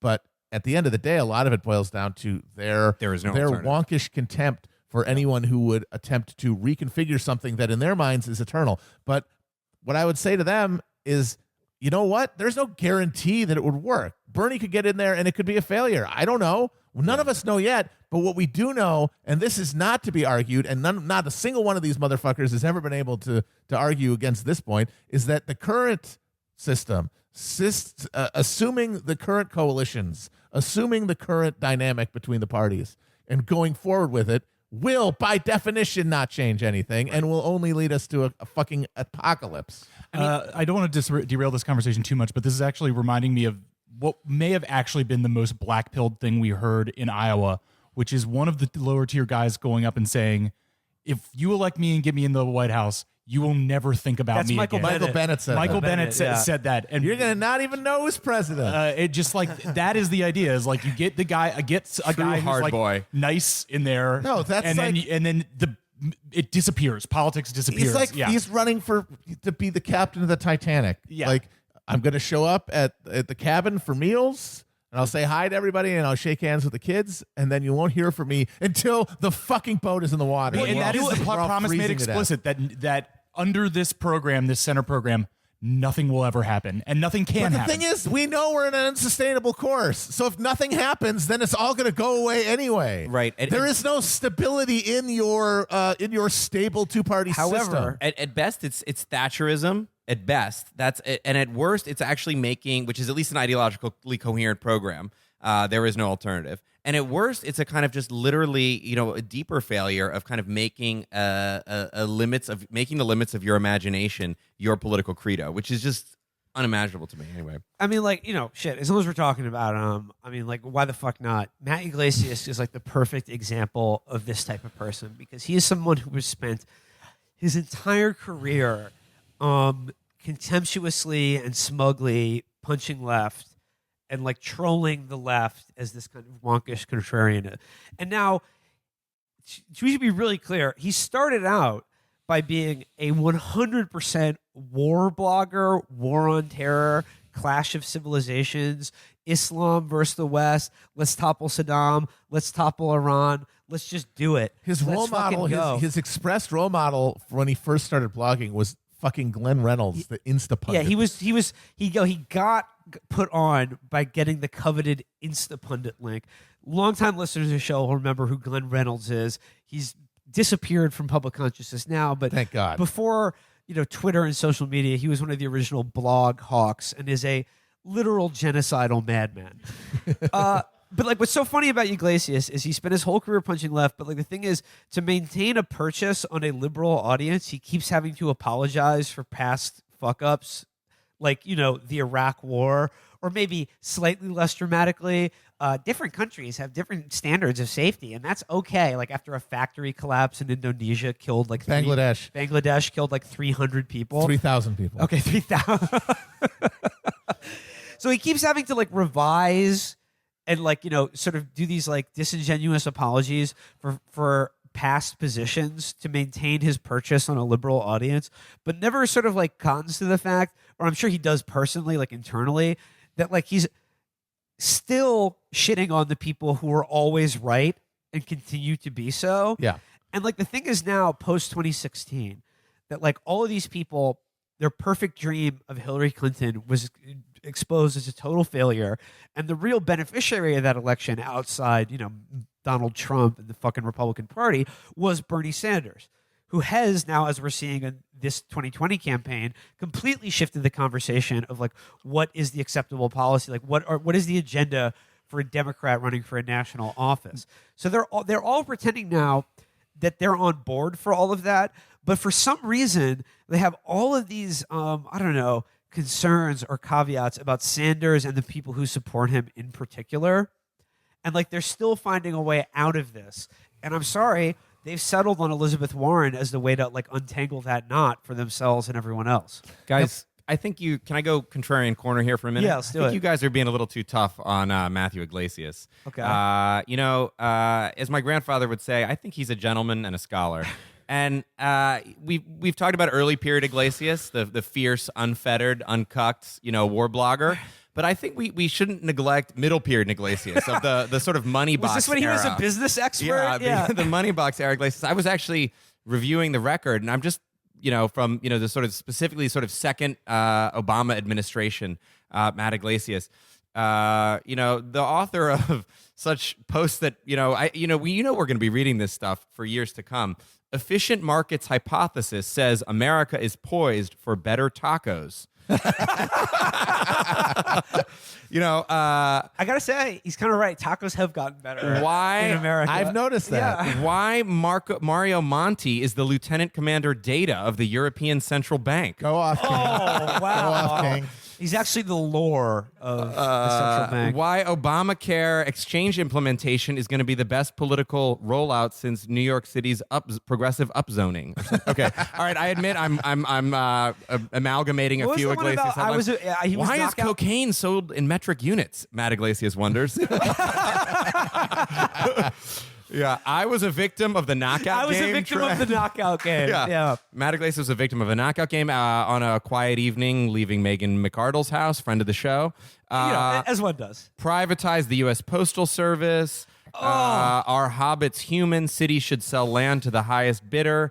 Don't forget my favorite actual Matt Iglesias column is where he begins how to think about a mass transit strike. And here's how I think you should think about these cases. Imagine that you woke up one fine morning to find yourself as the head of your metro area's mass transit agency. Thought experiment about a strike. Kafka? Imagine waking up as management. This is how we should all think about strikes. Wake up and be the boss.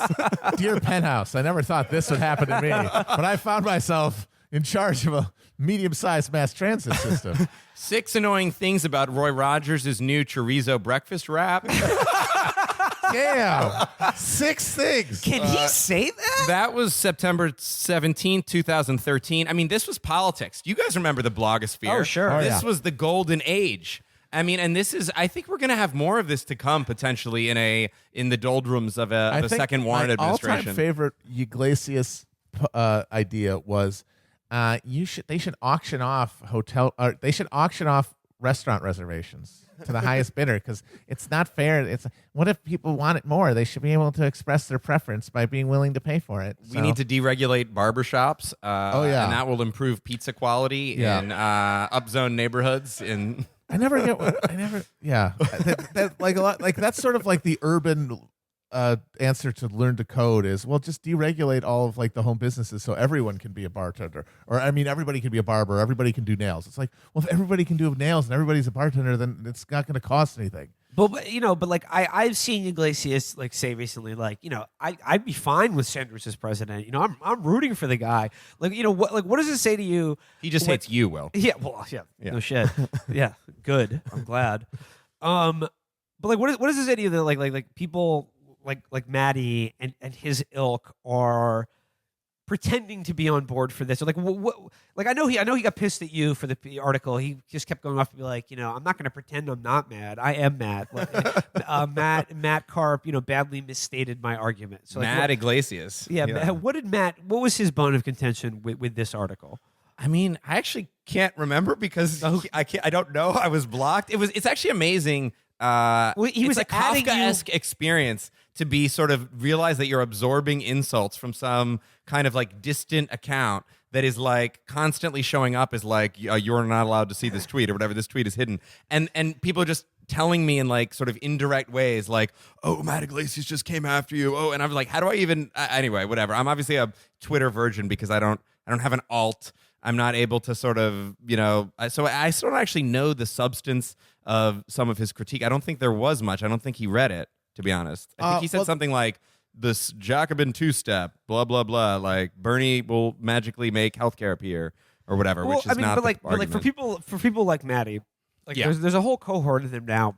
Yeah, like they talk about like the Jacobin line or whatever, and they're all, like they're, again, they claim to be for like a social democratic vision or like the politics of Bernie Sanders, but they find every way conceivable to question and doubt the actual movement that he has created, right. the people who support him and him in general. And it's like, and what they've done is like there's a whole group of people, and they're very salty about this, that are very, very invested in the idea right now that there is absolutely, like, Warren and Sanders are totally interchangeable candidates, and that anyone like, you or us or whatever who tries to articulate that there is a meaningful difference between them, and they do represent a real ideological split in the Democratic Party, are, they're bullshitting, they're being paranoid, they're being hysterics, and like what's worse, they're damaging the hopes of, the millions of people who want Trump out of the White House. And not just an ideological split. Like this was, now I'm remembering some of the substance of the critique. I think he just handed the ball over to like Mike Consul, who was like quibbling with the data or whatever. I mean, it's not just an ideological difference. It's a difference in this coalition. This same question that like the piece is sort of based on. This idea that what is if there is a path forward, because there may not be. I mean, we maybe have to just accept nihilism on the class alignment question. But if there is anything like a path forward to rebuilding a working class party or a working class movement or a working class led sort of vessel in American politics, it's so obviously the Sanders movement. It was, and they looked at, they sort of took issue with some of the polling crosstabs. Oh, under $50,000, under the $50,000 a year, Warren has equivalent support as Bernie. Yes, Warren has started to pick up across the board. It's not the case that every rich person supports Warren, every poor person supports Bernie, but what is clearly the case is two things that is dramatic and overwhelming in the evidence. The higher up the income chain you go, the more enthusiastic and disproportionate the Warren supporters get.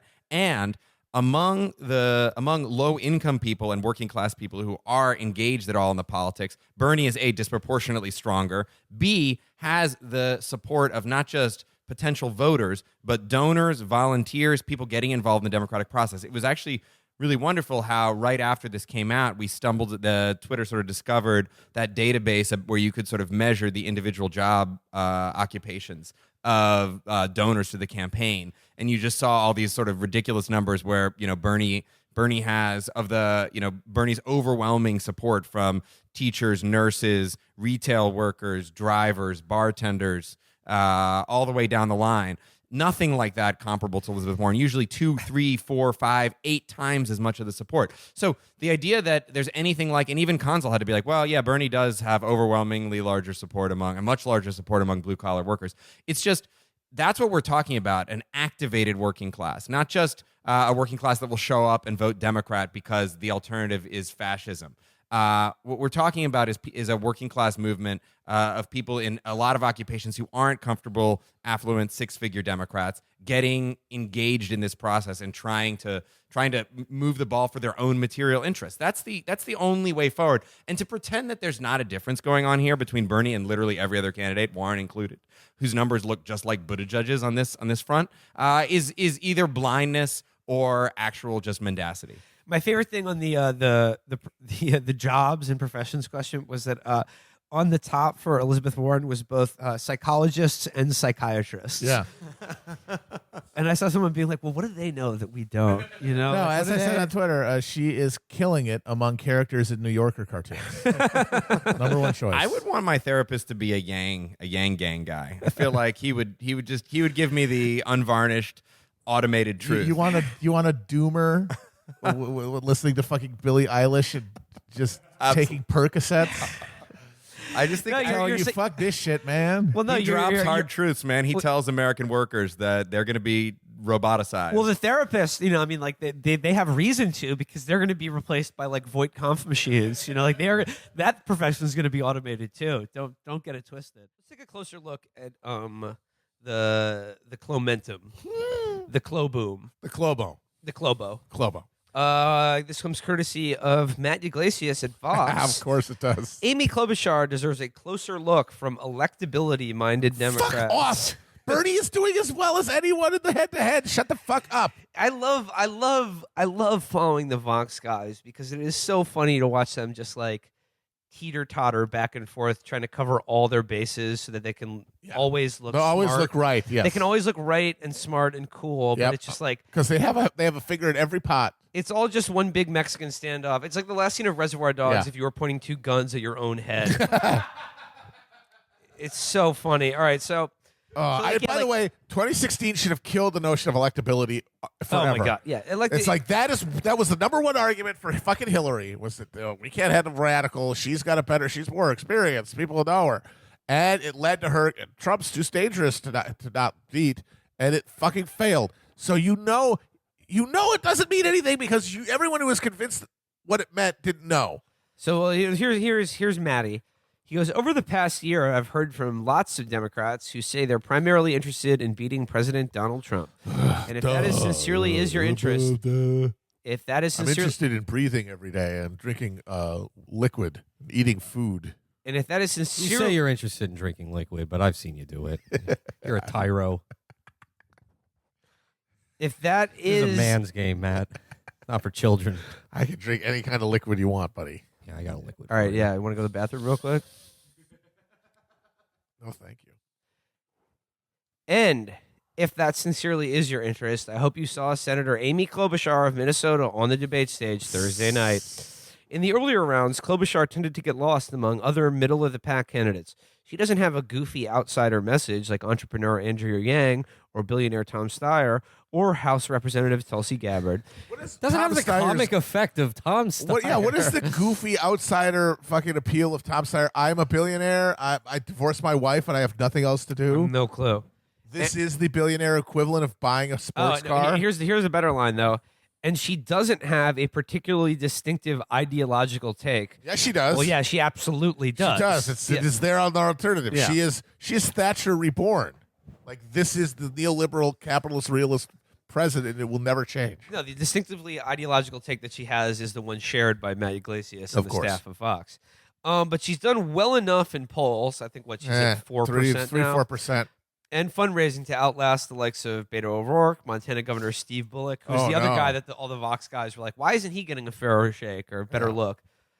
John Hickenlooper, Kamala Harris, Cory Booker, and get up on stage alongside the more widely covered top four candidates. And while she's not an incredible dynamo of charisma, I mean, she's a dynamo of something when you look at that four-lock vibrate. she does have a kind of She could probably charming... power a small town. She does have a kind of charming, dorky Midwestern shtick. And best of all, she really does have a strong electability pitch. And then the electability pitch is just the subhead, Amy Klobuchar is good at winning elections. You mean in a state that has been traditionally a Democratic stronghold? Making the case for herself, Klobuchar raised a key question at one point Thursday night for the candidates running. Can you bring in those rural and suburban areas, particularly in the Midwest? As a popular senator from Minnesota, Klobuchar's answer is yes, she can. The fear that haunts Democrats is that even with Trump unpopular, they could beat him by 3 or 4 percentage points in the nationwide vote total and still lose if he does well enough in the Midwest, specifically in Wisconsin. Wisconsin is not Minnesota. Well, he just goes on to talk In all 1960, Hubert Humphrey, when he was running for president, he was considered they called him the third senator from Wisconsin because he was considered an absolute ally on all of the dairy-based issues that came up in the Senate. Not kidding. and he ran in 60 in when there were only a few competitive primaries at a lot of delegates, and it was more of like a show race. And he ran it in 1960 against JFK.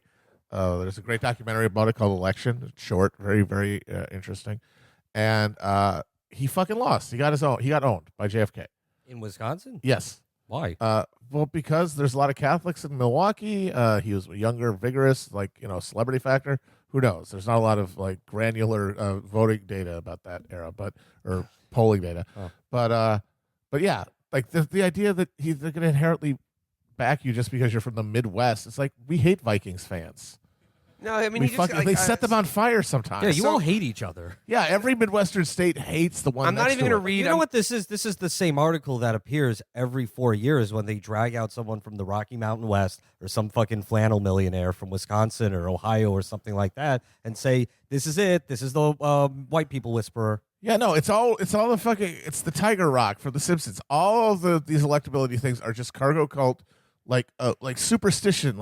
Well, she's from here, and we need to get them there. They're next to each other. Remember, this is what Yglesias does for the next couple of paragraphs, just talking about Wisconsin and Minnesota. To refute the argument on its merits, the thing that you always hear about Amy Klobuchar is she can win blue in a purple state, so she can be that senator's whisperer. And to refute that on its merits, the current governor of Vermont is Republican.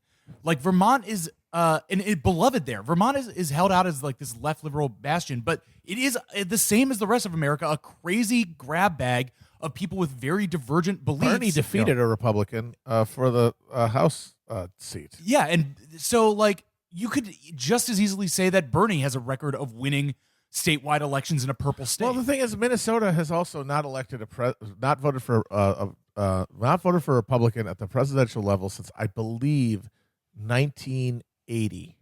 Because yes, Minnesota was the only state Mondale carried in 84. So I believe 1980 is the last time Minnesota went to a Republican. No, wait a minute. It wouldn't have been then either. It might be 72. It's not a purple state. It's been trending Republican, but its baseline is a relatively liberal state. I remember in the mid 2000s, the mid aughts, when the thing the press corps was trying to push was these Rocky Mountain libertarian Democrats. They wore bolo ties. That's how you could tell them. Yeah, that was the thing. And at one point, I read one article from that era, from that horrible, horrible era. I think it was Joe Klein that coined the term "King of the Hill Democrat." Yes, even though every character on that show is a Republican. Yeah. And their messiah was Brian Schweitzer, the governor of Montana at the time, who never actually did. He kind of flirted with running for president, never did it. And then his successor, Steve Bullock, tried and failed miserably. But to your point about how this is all a cargo cult, just you ignore most of this bullshit. I'm not going to read it; it's too boring. But to the idea that this is a cargo cult, listen to this. Earlier this year, 538 computed a popularity above replacement senator score for every member of the upper house. It compares each. Bring it here to my mouth. It compares each senator's home state favorable rating to the underlying partisan attributes of the state. Number 1 and number 2 are West Virginia Senator Joe Manchin and Alabama Senator Doug Jones, who would have run and won in deep red states. Number 3 is Klobuchar, a Democrat who is just really good at making Midwesterners like her. Not Midwesterners. People in a state that has gone Democrat since fucking Nixon. And he begins here. If you want a political revolution or to take a shot at imposing a wealth tax on America's billionaires, I like that he splits up the idea of a political revolution, which is that's funny and dismissive. You can be dismissive of, and imposing a wealth tax, which is Warren's signature issue, as two opposing lanes of political interest. Right. But then he goes, then probably none of this is very persuasive. Fair enough. But right now, the leader in every poll is former President Joe Biden, who is not promising either of those things. What he is promising instead is something much simpler: to beat Trump and restore basic competence and integrity to government. If that message appeals to you, and clearly it does appeal to a lot of Democrats, you owe it to yourself to ask if Klobuchar isn't a more effective vehicle for that message. She's younger. She doesn't have the specific baggage of having supported the Iraq War, unlike myself, Matt Yglesias. She doesn't have the specific baggage of Hunter Biden. Her policy ideas are broadly continuous with Barack Obama's, just like Biden's, and her pitch is electability, just like Biden's. But unlike Biden, she has a record of winning landslide elections in a Midwestern state. You could do a lot worse than that. The last two I looked it up. The last two Republicans to win the presidential primary, to win the state of Minnesota were Richard Nixon and Eisenhower. That's it. It's like you're acting like it's fucking Indiana or something, which is she also likes to do because she's like, Mayor Pete hasn't won in the Midwest, but I have. Indiana is a wildly more Republican state than Minnesota is. They're acting like they're all the same because they're largely white people, but that's one of the weird things about the upper Midwest is that there's this odd spine of white people on both sides of Lake Michigan in Minnesota and Wisconsin that are demographically identical to all the Republican white people around them, but that vote Democrat. And no one knows to this day why that is. I'm not kidding. But it changes the entire thing, and you're not talking about everywhere else. You're certainly talking about Ohio, where fucking Trump just romped to victory, or Michigan. Can't you make most of those same facile arguments about Mayor Pete? He's from Midwest, therefore he win Midwest. Yeah, but he never won a Midwest. He didn't win a statewide race there. It's all bullshit. Bernie won all those primaries easily. Yep. He won the Michigan primary against all prognostications. He's going to win them again, too. Except one. Except you. Yes. You were I'd the like only to talk one. about now, and I'd like to close out part one of this reading of this episode with a reading series that deals with the sort of the rise of the internet-based news and like the blogosphere, because like that was, that was the other thing. Because like Matt, you mentioned like all of this was happening at a time when internet culture was just beginning to start, and then all of a sudden the news became the most important thing in the world, and because of the internet, we saw the creation of these kind of civilian journalists, as they called themselves, as opposed to be like, and like the ones who got very successful originally with this were all shrieking, bloodthirsty ghouls. These are people for whom Fox News and CNN and NBC were not doing enough to support America's America's role to just kick the shit out of like every other country in the world and kill as many Arabs as possible. And like the opposing pole to that, the liberal blogosphere, which also like came up at the same time, people forget guys like Ezra Klein and Matt Yglesias, a lot of these names that are common parlance now. They were not like conservative or reactionaries, but they all were going for that audience. They all, I mean, not that audience. They wanted to get a link from guys like Glenn Reynolds, the Instapundit. And to do that, you had to be psychotically devoted to this clash of civilizations, like fucking just absolute mania and hysteria. Everybody being reasonable. That was the minimal standard for being a serious person. That's the thing. It's like look back through it now. It's like, yeah, this was insanity.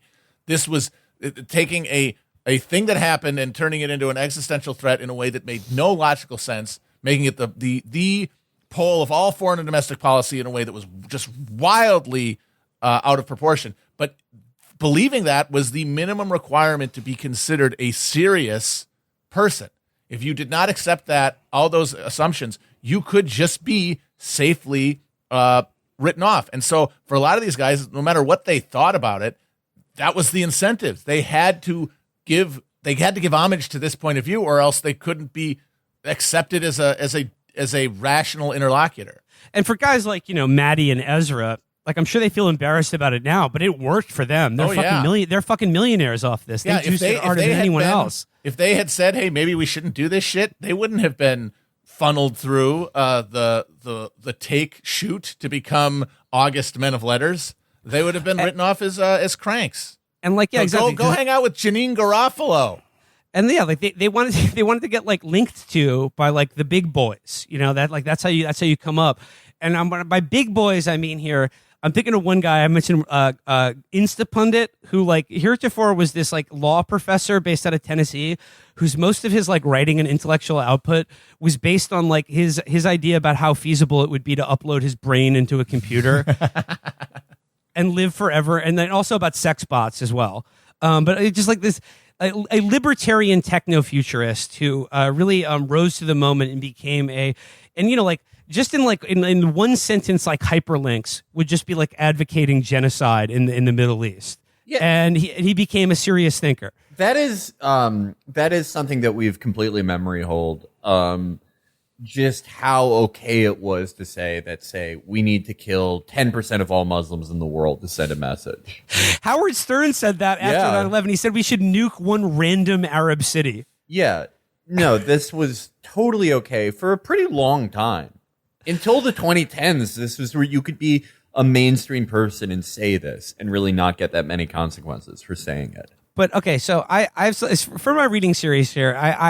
This may seem an odd one to like do on a 9/11 episode, but I don't know. Like, if you're not of a certain age and we're not plugged into the political blogosphere, this will seem insane to you. But what I'm about to read, but consider it's even more insane because this was considered like a game-changing essay that like defined an era. And when this guy died recently, people like Meghan McArdle were singing his praises. I'm talking, of course, about the famous internet screed, The Pussification of the Western Male by Kim Dutoit. Kim Dutoit. Kim Dutoit. Let's talk about that pussification, Senor Dutoit. When you get that estrogen in the drinking water, the jackrabbit gonna kiss a grizzly bear. This was a much celebrated, much shared sort of like call to arms among the America's armchair warriors, the war bloggers. And I think you see the DNA of a lot of like contemporary conservatism in this essay. But I mean, it's a great example of like the writing style and like mentality of this era. These were and like I said, like the liberal bloggers and like people who are trying to do this from like a not a left wing, just like a pro-democrat perspective. I don't think they wanted to be this guy, but I think they wanted his approval. Like, this was the baseline that was considered reasonable and like the new dominant point of view among like American culture that had to be respected or at least acknowledged. So keep that in mind when I read this essay to you. Okay, this is The Pussification of the Western Male by Kim Dutoit, who was a very big war blogger of this era. We have become a nation of women. It wasn't always this way, of course. There was a time when men put their signatures to a document, knowing full well that this single act would result in their execution if captured and in their forfeiture of their property to the state. Their wives and children would be turned out by the soldiers and their farms and businesses most probably given to someone who didn't sign the document. There was a time when men went to their certain death with expressions like, "You can all go to hell. I'm going to Texas." In parentheses, Davy Crockett to the House of Representatives before going to the Alamo. Davy Crockett, by the way, absolutely did not think he was going to die. Davy Crockett got executed after the battle, and the whole time he was like, "No, man, come on. I was kidding." There was a time when men went to war, sometimes against their own families, so that other men could be free. There was a time when men went to war because we recognized evil when we saw it, and we knew it had to be stamped out. There was a time when a president of the United States threatened to punch a man in the face and kick him in the balls because the man had the temerity to say bad things about the president's daughter's singing. We're not like that anymore. Okay, that's the beginning. And here it captures the absolute giddiness of a basically a housebound anime fan that. Because, you know, Kim Dutoit, after he retired from political blogging, would just simply post photos of, like, Lolly and, like, I don't know, just, like, anime schoolgirls and shit like that and be like, this one's my favorite. Yep. The palpable giddiness that they felt about not them being at war, but America being at war, which means, de facto, they are at war. Yeah. And that, like, that the lives of every fucking, like, 18-year-old that we sent into Baghdad and all the people they killed over there, that was just fodder for this certain kind of, like I said, boomer to Gen X personality that had been like their entire lives up till 9/11 was one giant failure to be a man. Yeah. And that now this was like, we now had, like, America now had a sort of like all the world is a stage. And it is like, and then you watch the news to see evidence of your own masculinity, and to the extent to which we succeed or fail in the war on terror is a like psychic tabulation of your own masculinity. Yeah. Christopher Hitchens admitted it. He said, when I saw the towers go down, I got hard. I mean, basically, that's what he said. He's like, there was what was the word he used? He said he was exhilarated. Exhilarated, yeah. Yes. I mean, that was the first hard-on he had in years, Yeah. fucking gin-soaked wretch that he is. But yeah, he says, we're not like that anymore. Now, little boys in grade school are suspended for playing cowboys and Indians, cops and crooks, and all the other familiar variations of good guy versus bad guy that help them learn at an early age what it was like to have decent men hunt you down because you were a lawbreaker. Is that the lessons that kids learn from playing cops and robbers?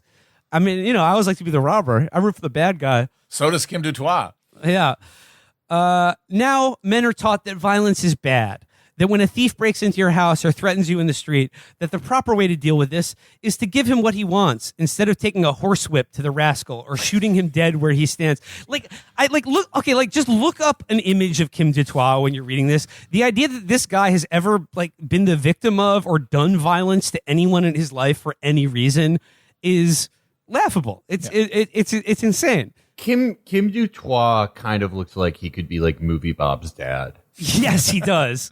He absolutely does. Now, he goes on.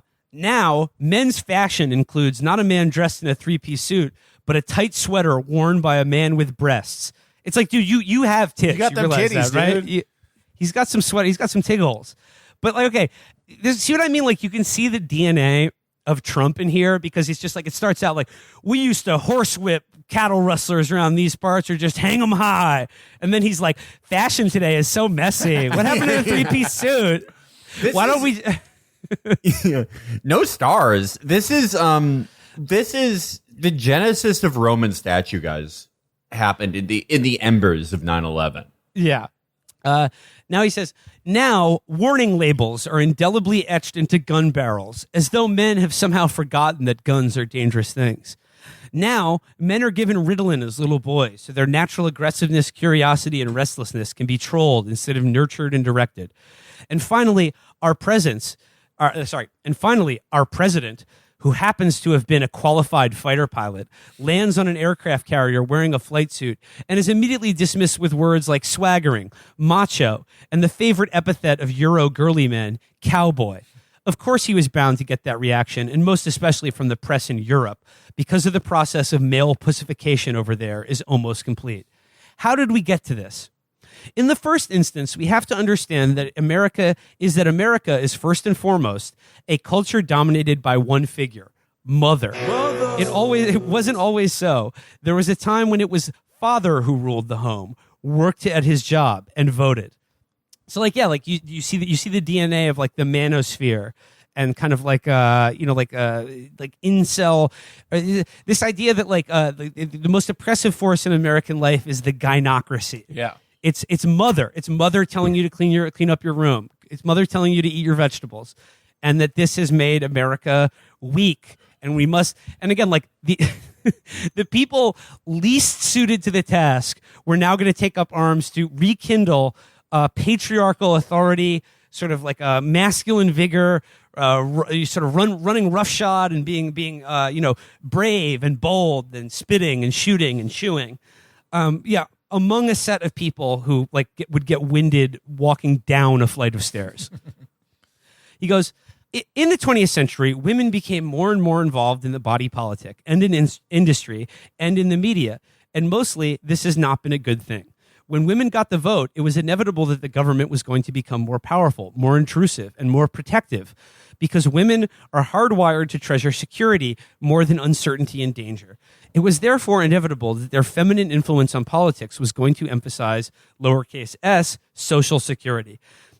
I am aware of the fury that this statement is going to arouse, and I don't give a fig. What I care about... Damn.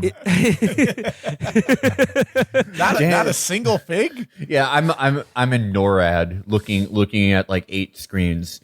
We got a problem, Major. We thought he was going to give a fig. There's no sign of a fig. He's fresh out. And we're looking for signs of him giving a care. He's not even doing that.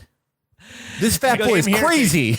I came here to eat figs and to kick butt, and I'm all out of figs. And I have a cyst in my lower leg. So I'm just going to write this article. He goes, I'm going to illustrate this by talking about TV, because TV is a reliable barometer of our culture. Of course you're going to talk about TV. It's all you do. Yeah. You don't have any other points of reference. Some anthropological research. Click. What else would you talk about? What else do you exactly. know? He goes, I'm gonna talk about like a place in my life where I see masculinity disappearing. The packaging of frozen dinners. There used to be a strong man putting the hungry man into the oven, and now it's some bitch. Felix, you joke, but like, listen to where this goes. He goes, in the 1950s, the TV dad was seen as the lovable goofball, perhaps the beginning of the trend, but he was still the one who brought home the bacon and was the main source of discipline. Think of the line, wait until your father gets home.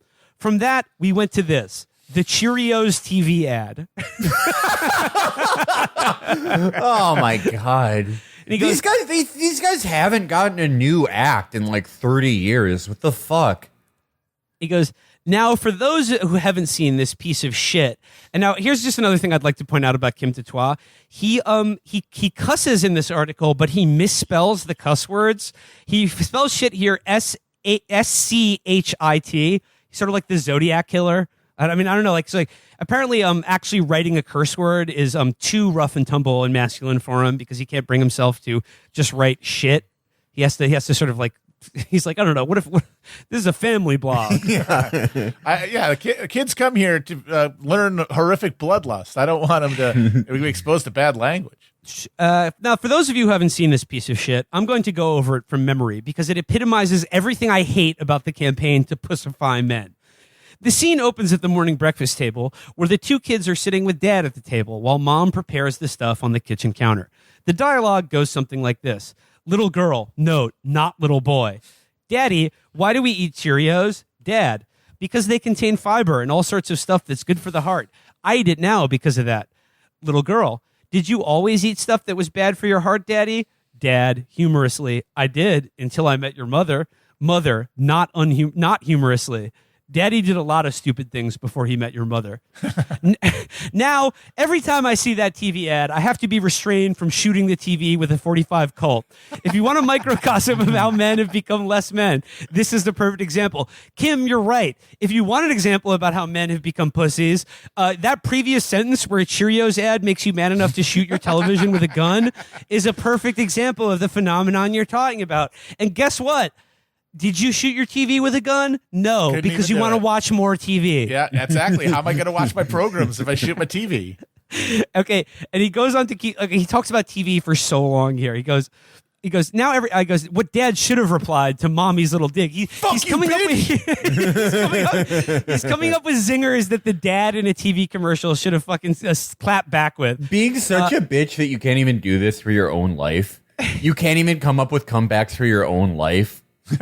Yeah. If I was that guy in that commercial, let me tell you what I would have said to that piece of work. If I had a wife who corrected me, this is what I'd say to her. Yes, Sally, that's true. I did a lot of stupid things before I met your mother. I even slept with your Aunt Ruth a few times before I met your mother. Hell, dude, that's psychotic. Don't do that. Why would you say that? The most manly thing you can do is take out your psychoses on your kid. Yeah. And he goes, then he goes, you know what? Some women deserve to be single moms. He goes, What's up? He goes, that's what I would have said anyway if my wife had ever attempted to castrate me in front of the kids like that. Dude, homie, you just got castrated by a Cheerios commercial. If your wife took your balls and it's just, they're already in a jar, man. Like, just give up. But this is what I'm saying. Like, this is why this kind of person, this is where their absolute bloodlust to commit genocide in the Middle East comes from. Yep. This is the only way that they could feel a little twinge in their little worm in between their legs. It's the only way that they could just sort of accrue for themselves some feeling of strength, potency, and fucking masculinity at all. Yeah. These guys, and this is the way they went about doing it. Because, like I said, at the end of the day, he's being riled up by a fucking Cheerios ad and feeling castrated by it. It's like, dude, you don't have a dick to begin with. You haven't seen your dick in 30 years. Just that's why we have to kill every Muslim person on the planet. Is because of a Cheerios ad this guy saw. He goes on here. He says, when I first started this website, I think my primary aim was to blow off steam at the stupidity of our society. Because I have fairly set views on what constitutes right and wrong, I have no difficulty in calling Bill Clinton, for example, an effing liar and hypocrite. But most of all, I do this website because I love being a man. Amongst other things. Okay, stop. Yeah, that's it. That's like, okay, we found it. That's American conservatism. Yep. I'm a webmaster. Yeah. Because I'm in the tradition of Davy Crockett and the Green Berets. There we go here. Most of all, I do this website because I love being a man. There you go. That's the last 20 years, folks. That's like that's the last 20 years of American culture. Those are the pamphlets we should have dropped on Baghdad. It's like it's like, why are we doing this? This is why. This is who we are. This is us. There is still quite a bit to this essay. Why don't we stop here and save part 2 of the Pussification of the Western Male for episode 2? So let's wrap up here. I do this website because I love being a man. Keep that in mind, and we will join you on Thursday for part 2 of 9/11. What a long, strange trip it's been. I will be finishing the Pussification of the Western Male. We'll be talking about movies, TV, and music, and the weird ways in which they tried to channel 9/11 and failed miserably. And of course, I'll be closing things out with, honestly, I should do this every year on 9/11. I do it for myself, but I'm going to share it with you. The baseball cranks memory of almost being killed on 9/11. So tune in on Thursday for part 2 of the Pussification of the Western Male, more 9/11 retrospection, and the baseball cranks essay about nearly being killed by Al-Qaeda. If we could return to the subject of petty tyrants for a second, I'd like to talk about parents. And, yes, Matt, your idea for a segregated internet, and the thing is, that already exists, and my thing is, I have expressed no opinions, nor do I hold any opinions as it regards COVID and schools, whether they should be open or not. Yeah. I have no opinion about that because I don't have kids. Right. Right. So it's not an issue for me. I assume there's probably good arguments for and against. Not my thing. Not interested. Not a pedophile. Yeah. No, if you're a childless man and you're like, oh, we need to open the high schools. If that's the only thing you talk about, it's like, hold up, what's up? Because remember, you're not your desire for it to happen isn't going to make it happen one way or the other. These decisions are being made by stakeholders who have been insulated from any of your preferences, because your preferences can only be expressed in powerless fashion. Right. And it's a debate I'm glad I don't have to weigh in on, because honestly, it's like 20% of the teachers on any given day are going to have COVID, but then it's like, what the fuck do you do for single parent households or households where both parents work all day, which is a lot. It's tough. I'm glad I don't have to solve the problem. But if I did, I would start new schools that are in sports stadiums that are taught by people who don't care about getting COVID, which can be anyone. Yeah. They don't even have to, just for a month until Omicron's done. And then we teach racism and CRT at the same time. So and yeah. And the controversy. And that's IB and AP. And if you're do really good on international baccalaureate racism, you get to go to Vanderbilt. Or if you're good at CRT, you go to New School, and that's But to your point, Matt, this segregation of the internet already exists.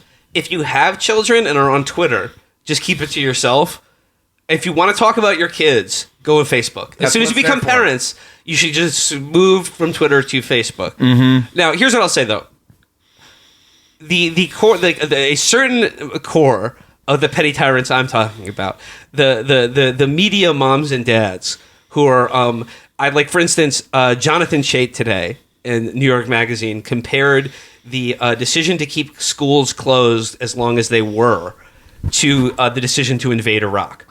It's something that he supported, by the way. Yeah, is it good or bad? Yeah, and when you're talking about the vendetta these people already have against public teachers unions to begin with, I mean, I assume like most of their kids go to private school anyway, so I don't understand what the fuck their problem is. No, there's clearly an agenda here.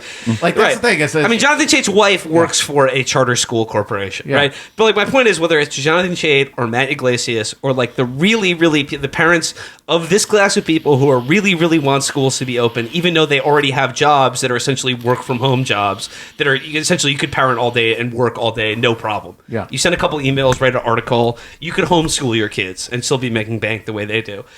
I think like the issue going on here is that COVID has Catherine made this point, and it's that like COVID has stripped away all of the sort of cheat codes that upper middle class people have for like offloading parenting. yeah. They stripped them of that, and now they're just home with their awful kids all day. And for a guy like Chait or Yglesias or whatever, just seeing the smaller version of themselves who have imbibed through osmosis or otherwise all of their values and genetic material is unbearable for them. So they'll do anything to get the schools open again. They just rid me of this demon, this fucking homunculus just hovering in a corner of my vision, reminding me of all of my own like basest failures as a human being. Could someone please take care of this for me? Yeah, no. So yeah, like if you want to talk mom and dad stuff, take it to Facebook. Yeah, no. And Twitter is for the childless, asocial, maladroits. Yeah. Twitter is for if you don't have a kid or you like don't know about your kid or like if you're not involved in their life, you can say. Yeah. If that's like if you're like I'm a parent, but that doesn't define me. Yeah. So you can stay with us. Yeah. You can do the banter. Yeah. Okay, you can be on Twitter if you complain about family court. Yeah. The oppression of fathers to the family court system. That's okay. Well, people need to know that. Yeah. That's important. Yeah. If you're on my as a parent shit, leave. Facebook's right there. It's take that shit to Facebook. So I don't have to see it. Yeah. Don't care. Don't give a shit. You can go live on Facebook. You can do all types of shit. Did you ever see that thing where it was like, it was this woman who's like, I'm going out to smoke. Someone watch my kids for me, and goes on Facebook Live. And people are in the comments and they're like, get off the table. Why doesn't Chait do that? Oh man. I gotta say though, like a guy like Jonathan Chait or Matt Yglesias writes like a contrarian case for why it's actually not a big deal to put your kid in a hot car. Yeah. By the way, everyone got super pissed at Yglesias the other day for that tweet he did about like my advice for aspiring writers is to position yourself as a contrarian conservative, like, or just sort of take like a heterodox thinker who takes conservative positions from like a like liberal left wing point of view, which is like exactly his entire career. Right. And guess what? He's telling you what works. Yeah. Yeah. Like, dude, can anyone possibly state that Yglesias like that very thing that he's describing that he has like lived his entire life and professional career on hasn't worked for him? The dude is a fucking millionaire several times over. Yeah. So like, I mean, obviously you can like, it's such a shitty world we live in where like that kind of thoughtless careerism is rewarded, where it just like serving Satan there in this life brings you punishment in the next, hopefully. But certainly, we all see the rewards in this life. Yeah, that's the important part. So like he's telling you the truth, and he's not even charging for you. Yeah, he could do like a master class on how to be a disgusting pustule on the ass of the media, and he could give you those tips for like hundreds of dollars, just like Hillary Clinton can teach you the secret history of winning. Yeah, dude, a lot of people have taught some bullshit classes just off their name. They get one of those vanity lecturer jobs. He could actually tell you how to get a bag. Yeah, you cannot deny that he's a bag chaser. Oh my god, yeah. Like I mean, he's thoroughly talentless in every other regard, but like there is no way you can make the case that Yglesias is not like one of the best media social climbers that has ever existed. He's willing to do what it takes. Like just the number of portfolios he's given to himself over the years. Like, hey, I'm a foreign policy guy. You guys Housing don't like expert. foreign policy anymore? I'm the macro econ guy. You guys don't care about that? Yeah. What about housing? Remember 1 billion Now Americans? it's 8 billion Americans. 1 billion Americans. That was his strongest work. That was his strongest word. it was When so he was good. like, no condom gang. That was awesome. He should go back to that. That shit was tight. COVID is put that dream ever more distant. Yeah. I don't know why though, because it's like, okay, we definitely need more people now. Yeah, Like, certainly. We got to fill it. We got to Yeah. get these jobs filled. it's like you should Nobody be. wants to work anymore. Yeah. But tiny little people who are very impressionable. You could get them to work. Well, it's like you should, instead of like shaming people for like wearing a mask the wrong way or whatever, you should shame everyone who's using condoms. Get them fired, because we need 1 billion Americans like right now. You need to get going. Yeah. You need to get slapping. Yeah, with all okay, like whenever like Jewish people talk about like what do we do versus what our like grandparents or great grandparents did, we all of us work for WeWork. I'm not supposed to let you in on this. We all worked at WeWork. That's the type of stuff we do.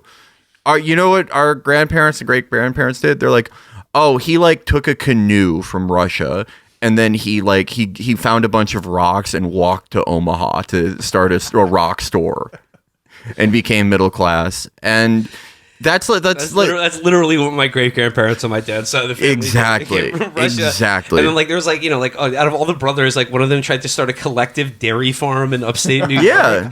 Well, that's like, if there are 1 billion Americans, the only thing left to do is like, okay, you have to go to North Dakota and like start a sock factory. we just all, what is a good life? A good life is that you're constantly reliving a 3-year period of your adult life, right? You get to redo it. You're replaying your favorite game on New Game Plus with new challenges and new NPCs. Right. Why not like have 1 billion people, and obviously can't keep them all in the same place. They have to go to like the vast unincorporated stretches of this country. And you have to just be like, okay, you have to start the arts district of like Nebraska. Like just go and do it. I like the idea about shaming people for using condoms and birth control. So it's like, remember like, like at the height of COVID, like if anyone betrayed anything on social media, like they were out of the house or traveling or whatever, you could just crawl up their ass. The thing like your favorite writer, social media influencer, podcaster, if like you see their Instagram post or it's just something that's a little bit more personal, just zero in on the items in their bedroom. If you see any evidence of condoms, any contraceptives, just, smoke them, smoke their ass. Yeah. Put that shit on blast. Having an IUD should be the same thing as having a swastika carved into your wall. And that's facts. Yep. It's like, what are you? We got to keep this thing going. We got to keep it, and the only way we can is to just mass breeding. 1 billion Americans. 1 billion that was so good. That was tight. That was awesome. That was tight. The thing I like about that is because obviously he's going for, we need to compete with China, but it's like, okay, by the time we get 1 billion Americans, how many Chinese are there going to be? Like 5 billion? Like we will not ever be able to catch up unless like part of his deal is, oh yeah, we also nuke China. I forgot that part. Right. We destroy their like top 10 population centers so that we can catch up. Okay, but China obviously doing a lot of things better than us in most things. Creating artificial suns. That was so funny. All those like dumbasses, like it's just clearly a rocket, and they're like, China made a new sun, and no one's talking about this.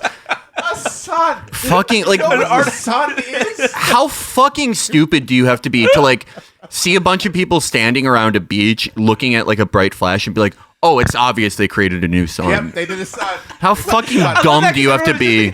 Like they were like, oh, China created a new sun, and it's just like there was like, to what purpose? To what end? Yeah.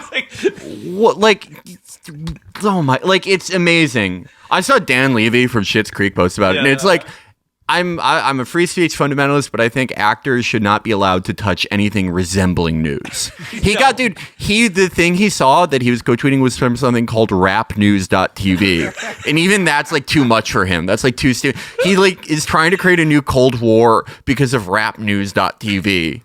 Like, that's too much for him. He cannot handle it. I guess I'm trying to think of what you would do with the artificial sun. One thing you could do is, unlimited energy source. Yeah. I don't know. Well, no, but I mean, well, hold on. If you're making, where did you store it though? If you're making another sun, that's just, you still have to make like the solar panels and stuff. You have to, fix that. I guess what you could do if you wanted to like increase productivity is have, as soon as the original sun sets, you bring up the artificial sun, get rid of the nighttime. and have everybody go on Da Vinci sleep, where they're sleeping for 30 minutes every 3 hours and no like full sleep in that way. That's what Da Vinci did? Yeah. Well, God, that would- allegedly. Okay, it's that would drive you insane. Cap. Excuse me. Look at the results. He did a cool naked drawing of a guy with a No bunch one of had arms. seen a penis before. Yeah. He was the first guy to be brave enough to be like everyone in history who had a penis thought it was just a freak mutation. And he was the first one to be like, okay, I have this. And then people were like, wait, me too. He thought up a non-functioning helicopter? Come on. Yeah. He knew Assassin's Creed. Yeah. He hung out with Assassin's Creed. Yeah, dude, Imagine he was tight. An entire nation of 1.3 billion Da Vincis. Oh my God. They would terraform, fuck Mars. They would terraform Earth. They would re-terraform Earth with the power of their ingenuity and insight. Honestly, I'm excited now. I hope that China is doing this. But our only hope. You know, we're talking about the artificial sun, but like things that they do better. One thing that we do that I've never seen an American president get praised for, we have equal amounts of men and women. Yeah. They do not. That's true. I think slightly more women, but it's just like there's parity has been achieved. Yeah, they have like 300 million extra dudes. There is a population in China. I think I read this that that is equivalent to the United States of America. That is like single men. 300 million extra dudes. Yeah, that's sausage party. That's tough, man. That's fucking tough. Yeah. That's how they're creating the new sun. They're just gonna walk all of them into it. Yeah. What the fuck? If you know that there's 300 million extra of you, fuck, dude. And it's like I have been trying in my spare time to invent a surgery or pill that makes you gay, just to solve problems in my own life. And I do that. Honestly, that should be high on their list. Yeah, no, some sort of gay vaccine. Maybe that's it. Global homo. Yeah. Global homo is real. Global homo is real. They're turning everyone gay with the vaccine so that they will stop bothering all those poor women. But like that's like, dude, imagine if that was the case. I mean, it solves a lot of problems. Yeah. Well, why do you think I've been trying to make it? Just in my kitchen. But like, that is, George Bush did it. Barack Obama did it. Bill Clinton did it. Every year they're like, let's make sure we create as many boys as we do girls. Yeah. They all did. They all worked hard on it. We're not It's like leaving any girls up on the top of cliffs. We're not putting any of them in wells. None of this. Well, I mean, it's just like they creating a good party vibe is essential for any nation state, and like a fucking ratio like that. If you showed up to that party, 300 million Chinese guys playing beer pong. Oh no, that's awesome. I'm sorry. Like, okay, that's awesome. You don't have to get pussy at every party you go to. Especially if you've had the vaccine. Yeah, exactly. It's like, all those guys I saw, all the 300 million extra Chinese guys playing beer pong, they're handsome. I'm also working on a thing that gives me a uterus. And maybe they can knock me up and I can create some girls for them. I don't know. It's like, dude, what did we say at the end of the year? We were like, you can't predict anything in God's world. True, yeah. You just got to you got to put on your best smile. One smile can change the world. One good attitude can change your day. A good handshake can change your life. You never know what's going to happen. There's so much unexpected stuff. What if that happens? Yeah. So don't like walk into the party and be like, oh no, there's 300 million extra dudes. Be like, what is God telling me here? Yeah. But I mean, that said, it's like we are ready to breed them. Breed ourselves. Like by M, I mean us. Like we're ready to like just breed 700 million more people. We can do it. We got to get. I mean, Matty Yglesias would be a perfect candidate to have a uterus and stuff. Have a wound installed in him. Or several. I mean, not just. I have wide hips for a man. Yeah. It made me really good at Muay Thai, and now I think like it could make me good at delivering kids. Yeah, let's do it. Like let's get it away to like. If you don't want to have kids, you don't have to because that's bad. You shouldn't impose that on anybody. But now using science, you can make it so that anybody who's like, hey, that'd be cool to be bred and to pop out some kids is capable of it. So yeah. Like, I'd like to give it a shot, and then boom, you can have kids. I don't know. Honestly, though, low-key, though, this sounds like eugenics to me. Yeah, no, this is eugenics, dude. God damn. A lot of eugenics happening these There's days. so much. Oh, everything's my God. eugenics. It's weird. Yeah. Like the vaccine, that's eugenics. That's absolutely eugenics. Not getting the vaccine, also that's also eugenics. Yeah. The Burger King Big Kids Club, that's eugenics. Some kids aren't cool. Yeah, it's true. Weight Watchers, guess what? Eugenics. That's eugenics, right? Yeah. That's like, man, that was everyone's word of the day, huh, Yeah, man? everyone decided. God damn. I'm a genius now. Did you see the new one about the idea of physical fitness and health overall is eugenics? It's eugenics. Facts.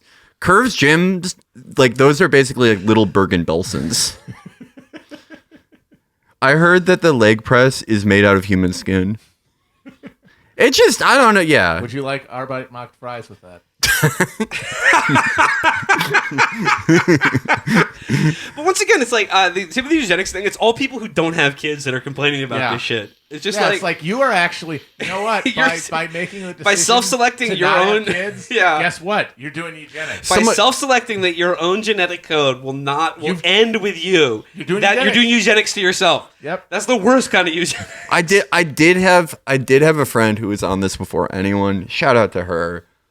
In like 2013, she was like, "Would you have kids one day?" And I was like, "Yeah, probably." And she was like, "Well, that's eugenics." Like, I wanted to like, she was like in grad school. I wanted to like call her parents, like I found heroin on her or something, but like just being like, she's taking too much college.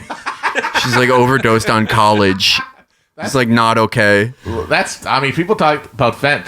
Fent is obviously a very big deal. We've got, record overdoses now. More people are dying of opioid overdoses than ever right now. Yeah, opiate whack-a-mole. And now, but the college overdoses are also getting out of control. People are really ODing on college, and they're able to get it now in bite-sized portions on TikTok and whatnot. And that's just like, hey, first taste is free. Let me do a little decolonialization dance for you. And then the next thing you know, you're just mainlining college. And it's exactly like Fent, because it's like, it's the bad college supply is obviously it's getting into like regular college users. they're already ODing. Recreational college users are becoming more and more strung out. Yeah, they're getting bad college, but like also like people who aren't college users, they're using the bad college, as just a replacement, like coke users, like Marjorie Taylor Greene. I saw her talk about plant forming someone. Yeah, that symbolizes someone who like took coke that had fentanyl in it. It's like, no, Marjorie, you got bad college. You're not supposed to know that word. What the fuck? Never say platforming ever again. God. There's too much college out there. Like we have to close. That is the inverse of the base lib, the drill team. Is that it's weird now, especially with vaccination and stuff. Conservatives are starting to talk about bodies and spaces. They love talking about bodies and spaces. Switch them up. That's what we were saying. That's the only like new exciting thing we can do is like have conservatives do like Robin DiAngelo stuff, talk about platforming, and they are starting to do it. Yeah, they're into it. Everyone like they know they want to do it because they love it because it's so inherently self-righteous and just like baby brain. Like it's perfectly suited to their fucking their mode of being. And everyone in America, their only thing they care about, if you're into politics, if you're a sicko who's into politics, the only thing you actually care about is like, do you feel bad for me? Yeah. And that's what they were doing anyway. Mm-hmm. And like, it's perfect for them. And then the libs can have their own like frog. Yeah. I can't, A friend of ours saw and took a picture of it for Instagram, a Kelvin decal on the back of someone's car in California, and he was peeing on the word Republican. Yes. It's happening. The great convergence is happening. We have to go into the lab. What's the liberal frog going to be?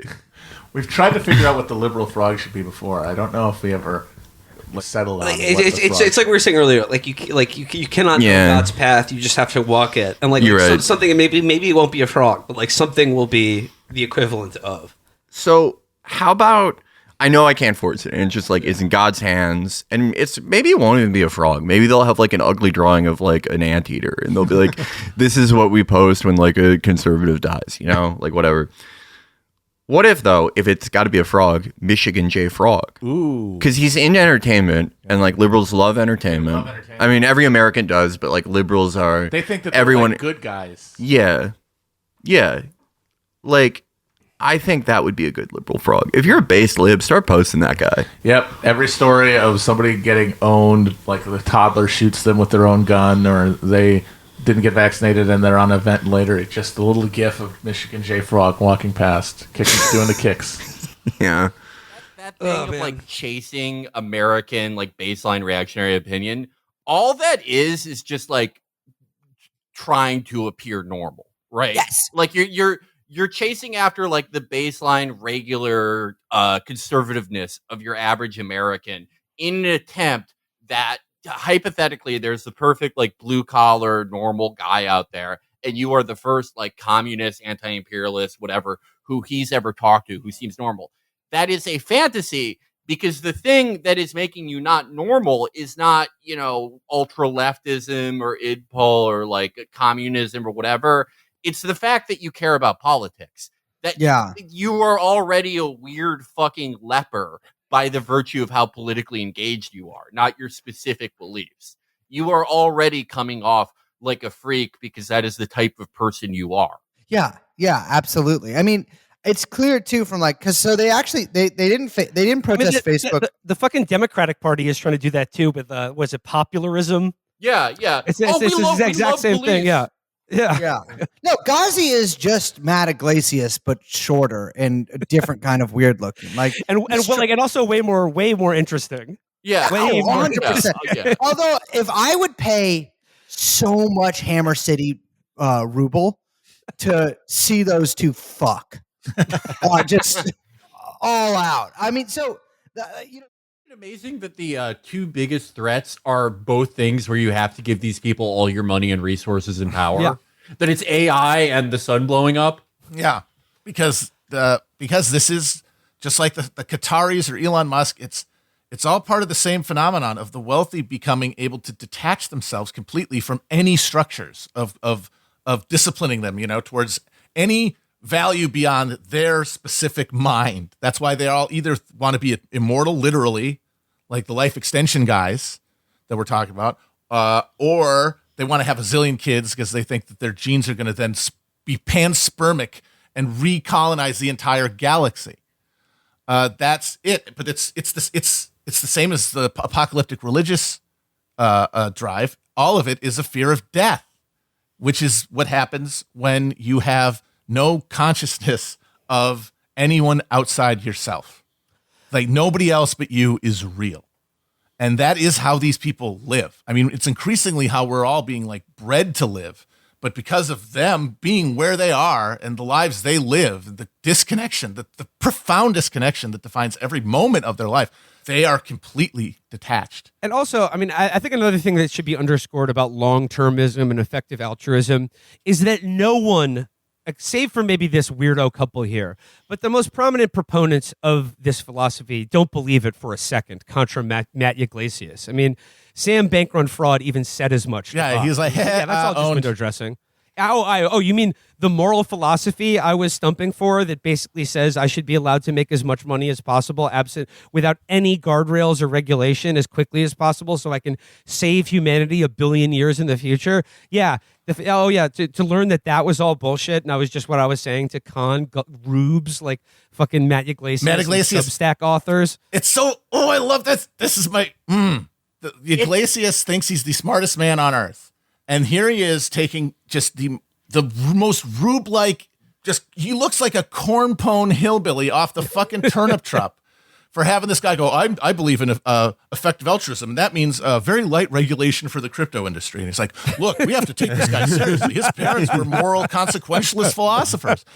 Because for him, that means something. Like he's willing to go out on a limb for them because that's his job. His job isn't just telling people this stuff. His job is believing it. Yep. Yes. That's how he generates these takes, is he has to believe it in a way that Bankrun Fraud does not. He can just get zooted and like give this guy a run of bullshit at a bar that means nothing to him, thinks about a second after he leaves. Iglesias has to hold it in his heart if he wants to keep that fucking DuPont Circle penthouse condominium of him. So he has to get burned. He has to get owned. But of course, what does he do? Just basically act like it never happened and delete all his tweets about it. Now, I'm going to go back to being a foreign policy guy now. Now to turn to the news of the week. Currently, I guess the main news story being dominated is another, horrible police murder, the Tyree Nichols case in Memphis.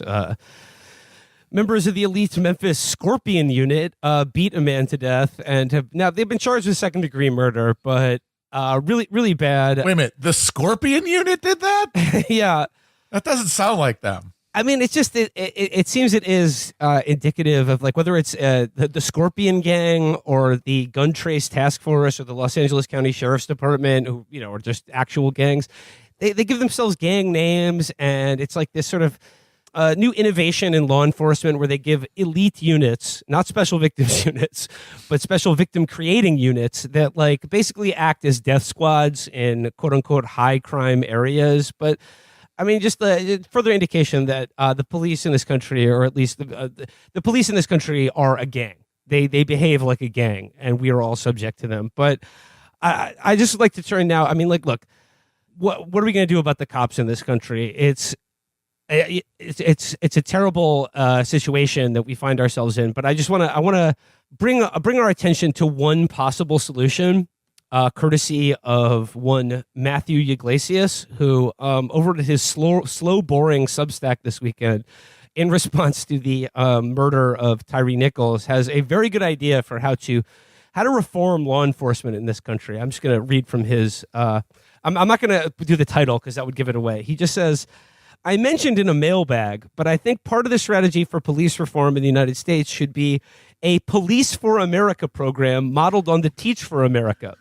In other words, an initiative funded by donors who care about both crime control and social justice to recruit relatively high-performing graduates of selective colleges and place them for a few years as police officers in high-crime, high-poverty cities. I've heard proposals to try to make police departments function more like the military, which is a distinct entry point for people who do investigative or patrol work.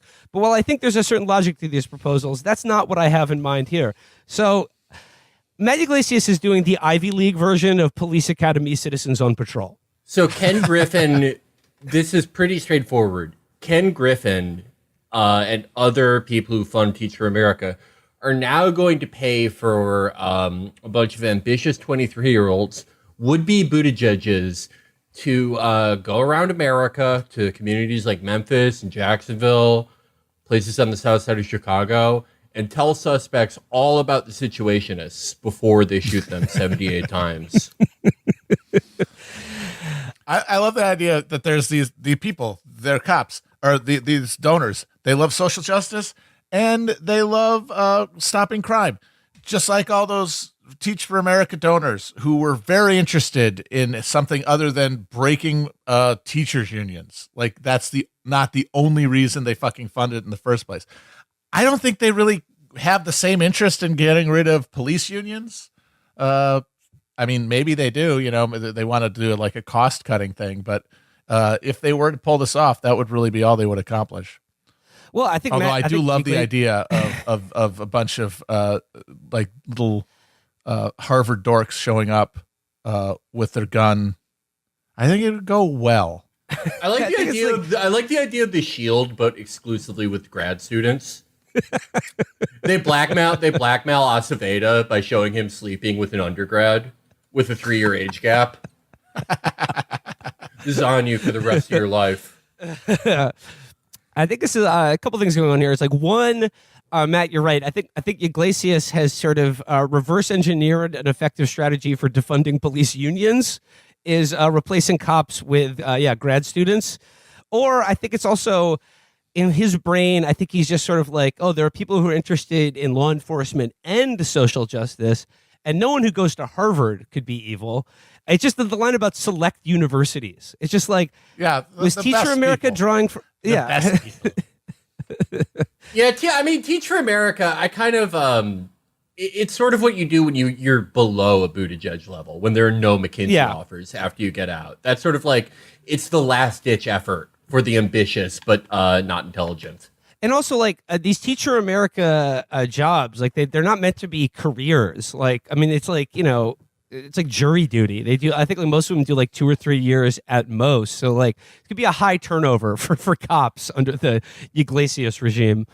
That is like the religious faith he has in credential type kids, people who go to these schools, people who do a lot of extracurriculars in high school. He honestly thinks that makes you like a superhuman, because yes, this would be high turnover. They would be out of there after like a year, just like in Teach for America. So how the hell could they do any like long, actually meaningful impact Well, just their very presence. It wouldn't matter that they're just throwing in new ones every year. Just the aura of the fact that they like did a Science Bear volcano is enough to just make all the thugs just part like the fucking Red Sea at their arrival. And we've covered this before on this show. Just last week we talked about constitutional sheriff's departments who are claiming for themselves more authority than the president to ignore laws and overturn elections. You've got literal gangs who are administering ink to their gang members based on the number of bodies they collect. I'm sure these people would be thrilled to have a bunch of little Yglesias waddling into police departments. I mean, to clean up the culture around police unions. Yeah, that'll go well. I love the idea too in like cities that do have like an actual gang problem, like the gang members being like, do you hear about the new beat cops on our street? They were in the Hasty Puddings Club. We've got to dump our cells immediately. I mean, it would lead to a culture of fragging in police office departments. Yeah. So high time for some of that. That may solve a lot of existing problems. But yeah, Jesus Christ. What are you going to do about these fucking cops, man? Like, it's just, this is coming on the heels of that guy in LA they tased to death, that dude in Atlanta that was killed, the whole Cop City thing. And then this Tyree Nichols thing is just like abominable, just unspeakable level of evil going on there, just beating a guy to death. And with this, with Tyree Nichols, these cops specifically, they are the result of the previous solution that Yglesias and Yglesias types offered, which was like more training and money. These guys did get more training and money. More training and money doesn't mean anything when you can't meaningfully like get in trouble for breaking the law. Like that is really the heart of it. And Felix, do you know where the Memphis Police Department's training came from? A certain country. Foreign country. They worked with Israel, and that's not an accident because like this model of law enforcement is basically how to do counterinsurgency. Yeah, active occupation. Well, at least those guys were charged with murder. I mean, what can you even say about this shit? But I wish Yglesias the best of luck on this the slow and boring task of reforming America's police departments. I mean, like his whole attitude though is that like they just need more funding because like in order for it to be a high quality service, it needs to be more professionalized. And I've seen a couple of different variations on that tack for this latest police murder. Is that like these unaccountable death squads that we're sending out and giving free license to kill people in high crime neighborhoods? They just need to be more professional.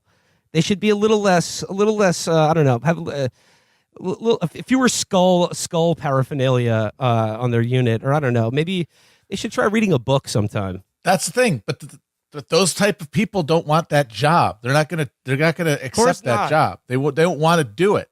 Like that's the whole thing. Is that the culture that makes you nice, civilized, professional manager type person who is gonna like do such a great job on the streets of our cities, hypothetically.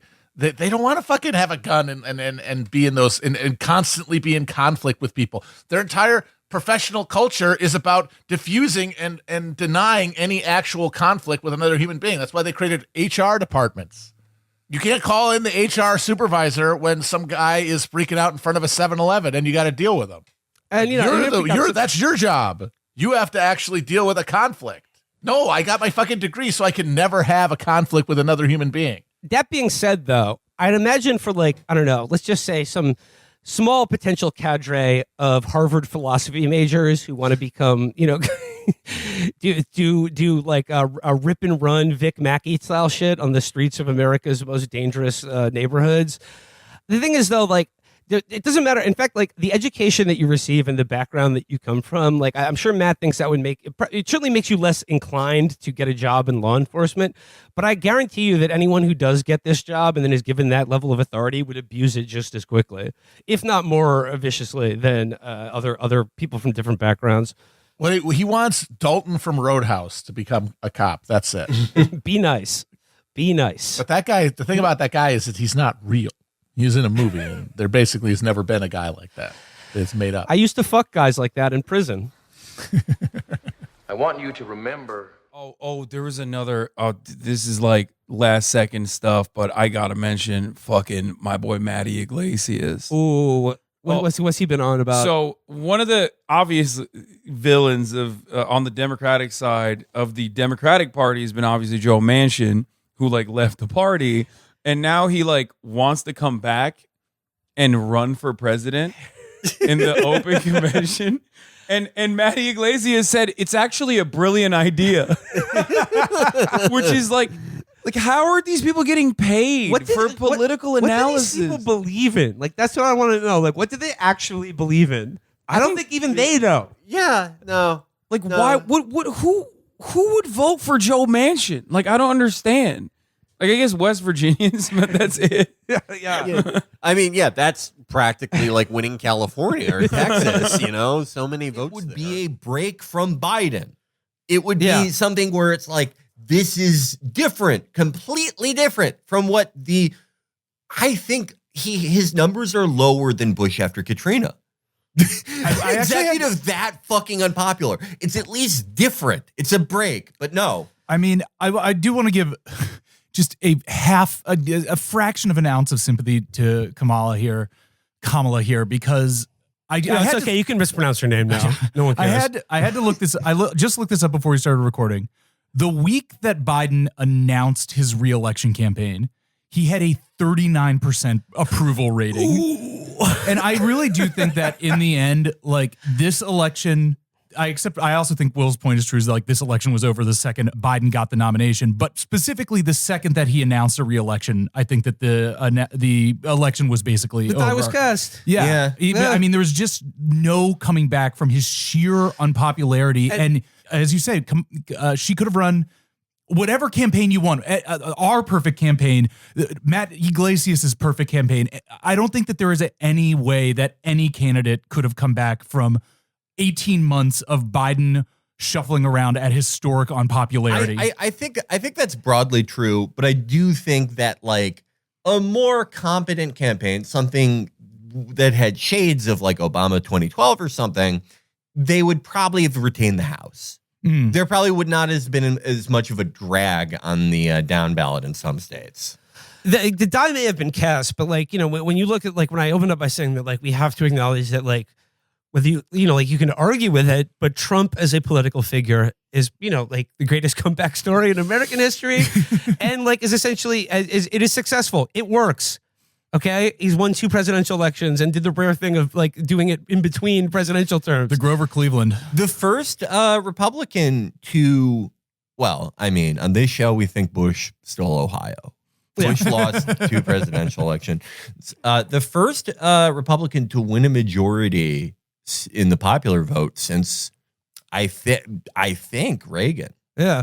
Damn. Then you look at that and you look at an election in which virtually every demographic swung to the right.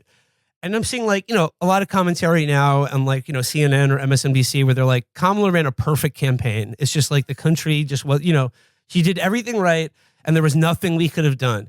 The political environment. To say this that was Trump a is Pod Save successful America phrase. is not to say it's wholly impossible to beat him. And in fact, I think, a different campaign or a different candidate or a different set of circumstances would have beat him handily. Yeah, no, absolutely. I think like just everything that could have been done poorly was.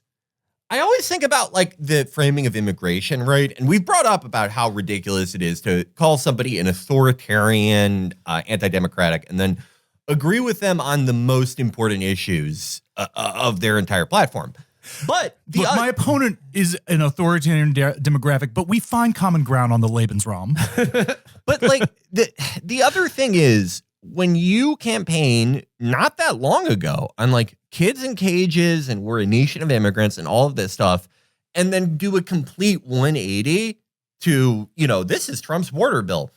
It makes it seem like all the Republican messaging about your immigration policy, that it's open borders, that you are trying to create a new class of voters, and you are trying to change the racial demographics of America.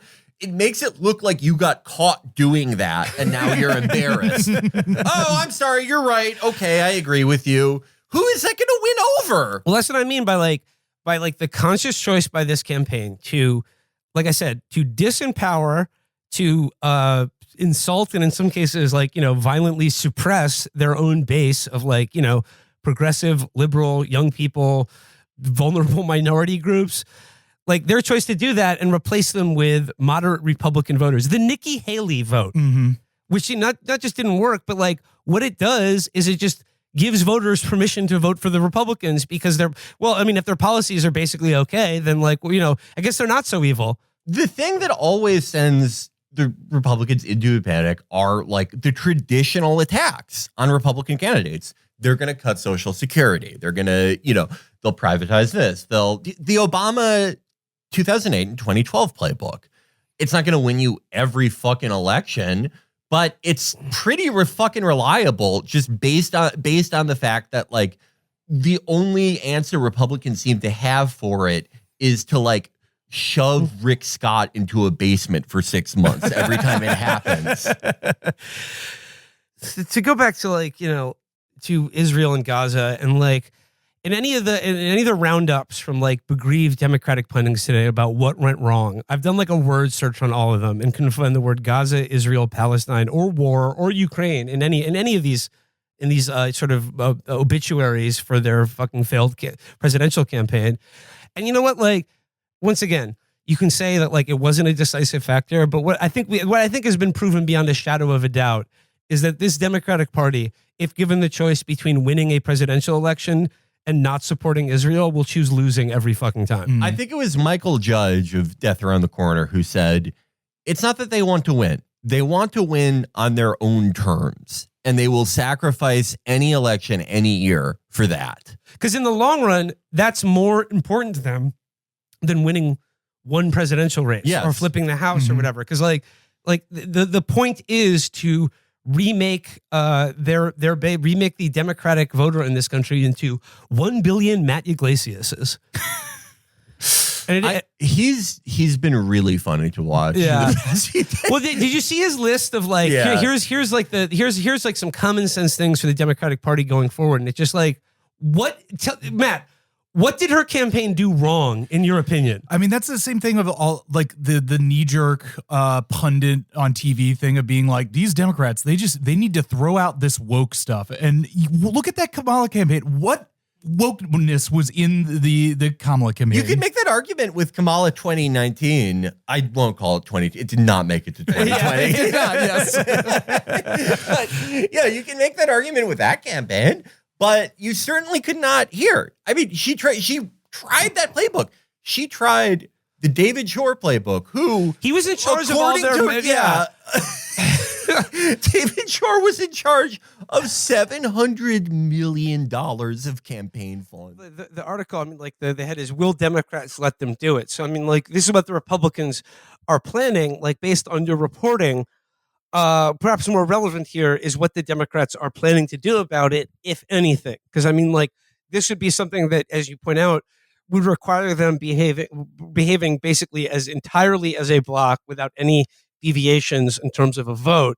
But also, like, you get the indication that this is political capital that they want to spend, especially in light of the fact that, like, another thing your reporting points out is like how stung they feel by the Trump's they-them ad on a national level. Sure. So, taking a step back, it would certainly be the case that the Trump administration is going to be very painful for trans Americans and their family members. J.D. Vance himself had introduced legislation that would enact this ban and has also called trans people perverts. Trump wants to, tell the government that it should stop endorsing this care at any age. A leading candidate for the Federal Trade Commission, like the antitrust thing, is saying he's going to use the agency to investigate the doctors in this care instead of investigating antitrust violations. It's going to be a pretty loud and anti-trans administration. But there, if we know anything from the Biden administration, it's that it's pretty easy to look weak when you don't have Congress on your side and you don't have popular will on your side. So the real question is, what kind of lasting damage could be done to this population and its healthcare, its rights? And what my reporting shows, it's this language, it's this provision in funding legislation that will be a top priority for some in Congress and in the administration come next year. And it's a jump ball as to whether or not, if Republicans wanted to say fund the government and cut off this care, or keep trans people alive but fund the government, that the handful of Democrats that would be required to stop this from happening wouldn't fold. I mean, yes, people on the left and the right, some people on the left and the right really don't like the filibuster. The filibuster is the only reason why this can't happen immediately. It would require about 6 Democrats to stop this from happening with the filibuster. But I mean, this is a question that people in Congress aren't answering. It's something that people in Congress don't even know how to talk about. And for this story, I had copious conversation with staffers, political advisors, civil rights advocates, Democratic lawmakers, to try and understand if any of these folks had this on their radar, that like a ban on federal funding to anyone who performs this care was even on the radar. And honestly, most people who work in Democratic politics today don't even really know how to talk about trans people.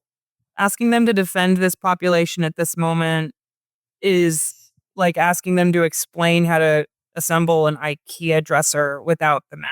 It's really bad. It's like, I would ask them where they get their talking points from, and they'd say, good question. This was like the common refrain was good question.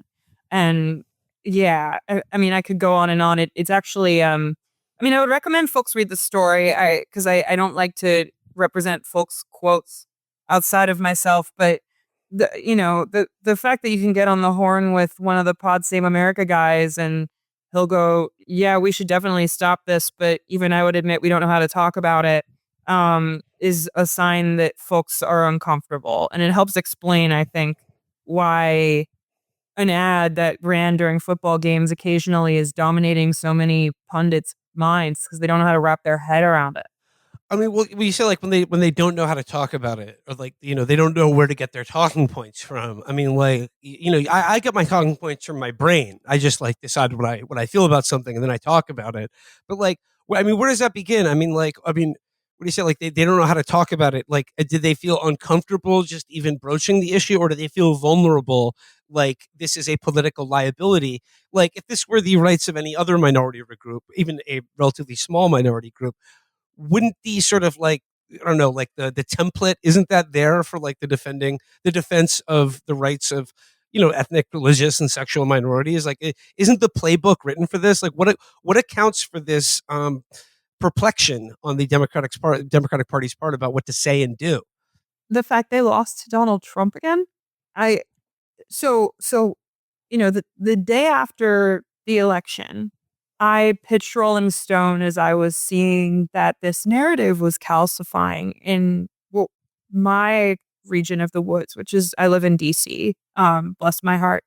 And the narrative seemed to be powered by pundit taking one poll, literally just one poll, extrapolating the third most important thing, which happened to just say trans issues in it, and then saying that was the whole election. And I was like seeing it happen in real time. Matty Yglesias, some other liberal people, Chris Cillizza. It was just like a pile on.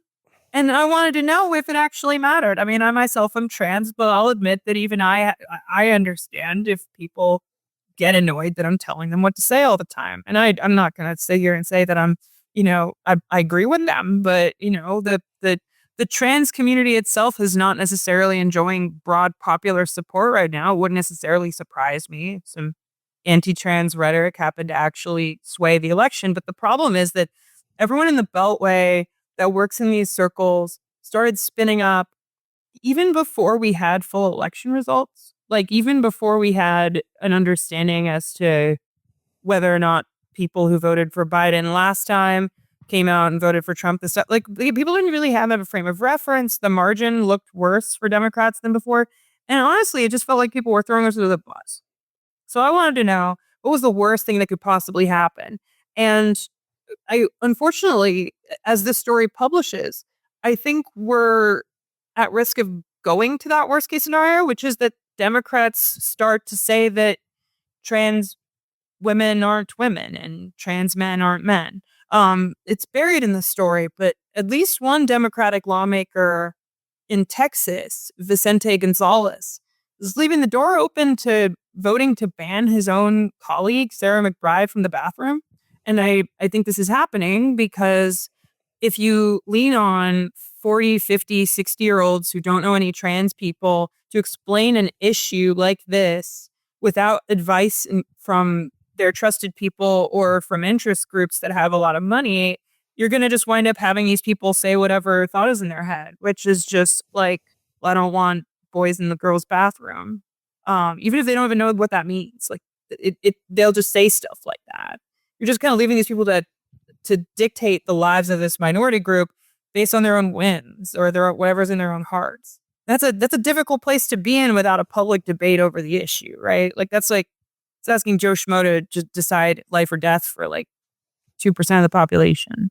Well, like you said, when it comes to these, like talking points, there's like, rather than the issue of healthcare, you mentioned like, this piece is not about sports, bathrooms, or kids, but that does seem to be where this debate always goes. And then like on any of those issues, there does seem to be these sort of like commonsensical, like, answers like, I don't think boys should use the girls' bathroom, or I don't think boys should compete in girls' sports because that's unfair.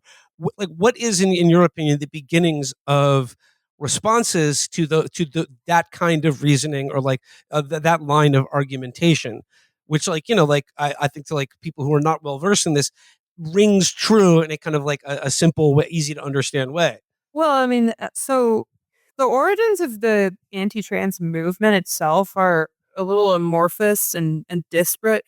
I mean, you can point to different moments in time, whether it be, the Janice Raymond and the transsexual empire and stuff in the 80s, or, the rise of the TERF movement and radical feminism, or you could point to, the post-gay marriage legalization push to just find a new token to marginalize amongst the social conservative movements. You can point to any of these places, but in its foundation, the problem here comes back to Generation X, which itself came of age and grew older at a time when transphobic pop culture in particular was quite rampant.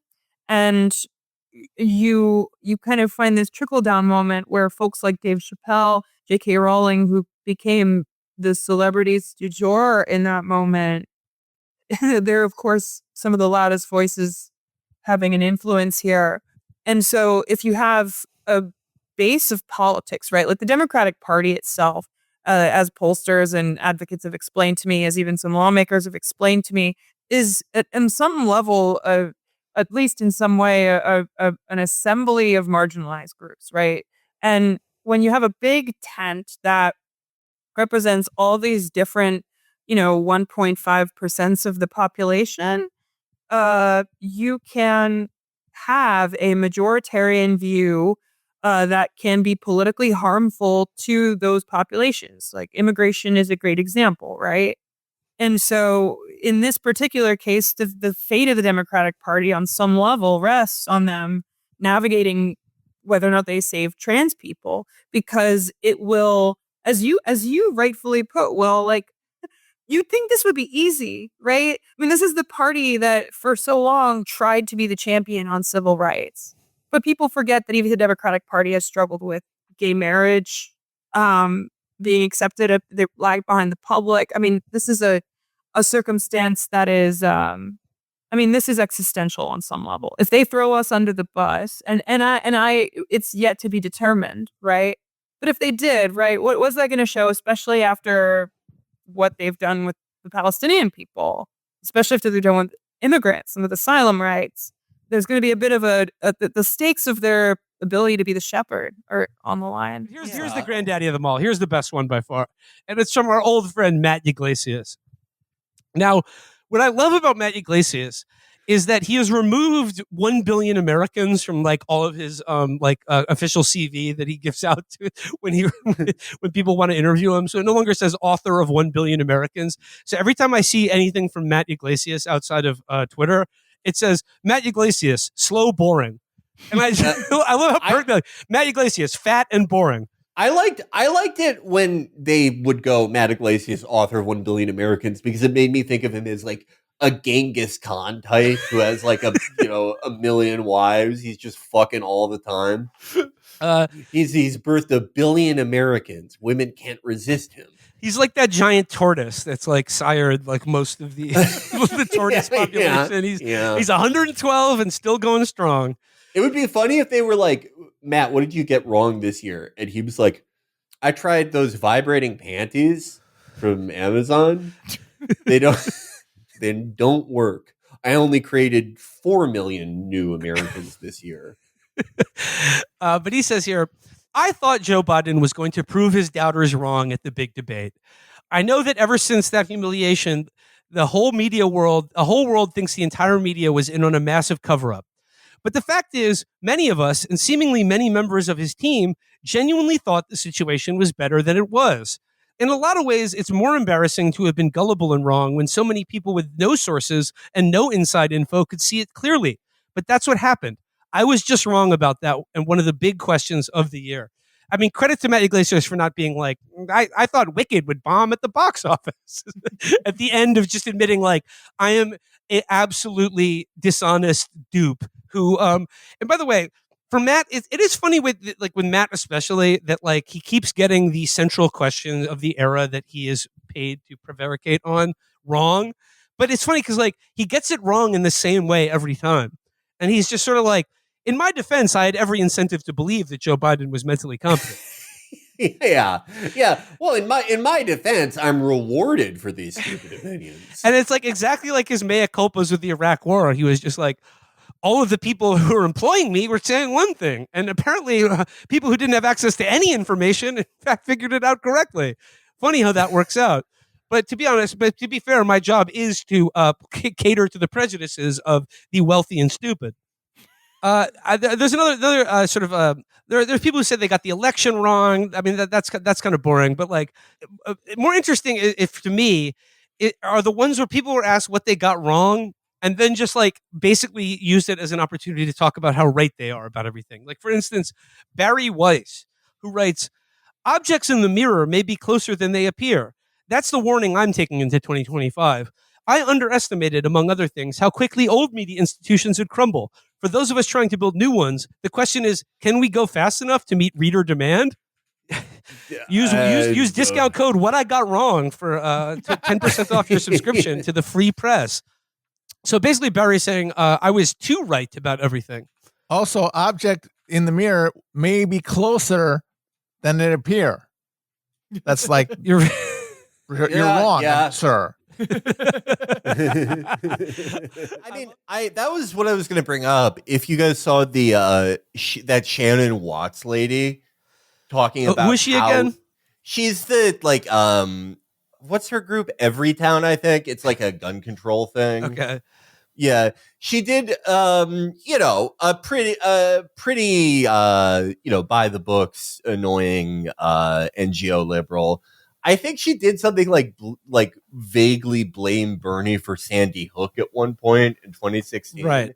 But because he said you couldn't sue gun manufacturers for shootings, which does seem kind of crazy. I don't know. Yeah, but she made a post today about how demoralized she felt by the direction of the Democratic Party, basically along the lines of everything that we've said, that they are treating this like very narrow win like it is a 1984 style realignment, and how directionless and shitty the party seems, and how they feel like there's no future in it, which I thought was notable.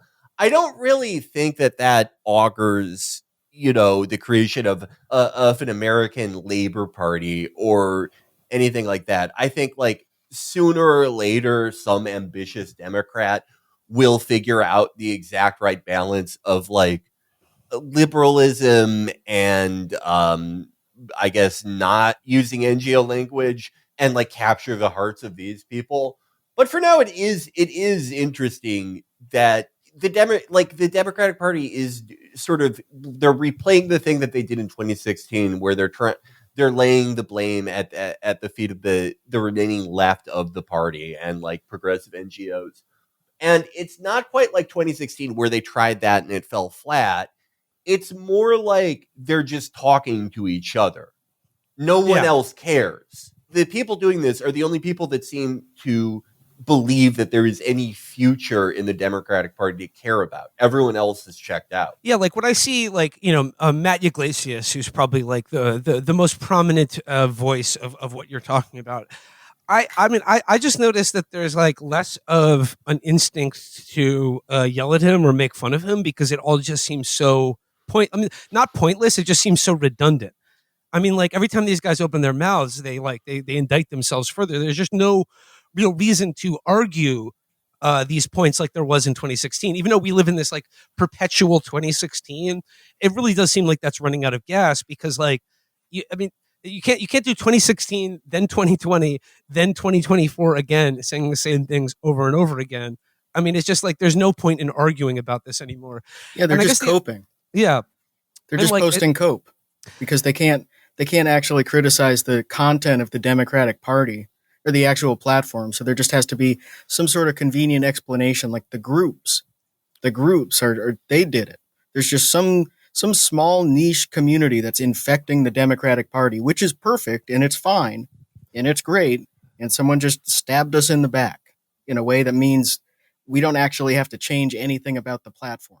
I guess word of the moment. If you are a political sicko, if you follow the political news, if you're online, if you've probably seen the word abundance being used very frequently over the last couple of days. And it's sort of, it's the hottest new thing since 1 billion Americans.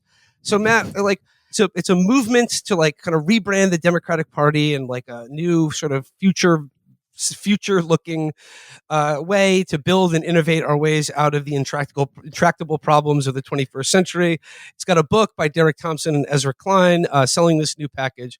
So like Matt, like as simply as you can describe it, what is the abundance agenda? Well, I mean, in the broadest sort of gloss, it is this sort of like modernist, futurist kind of ambition. But the book, Abundance, as much coverage as there's been about it, it really just kind of says two things.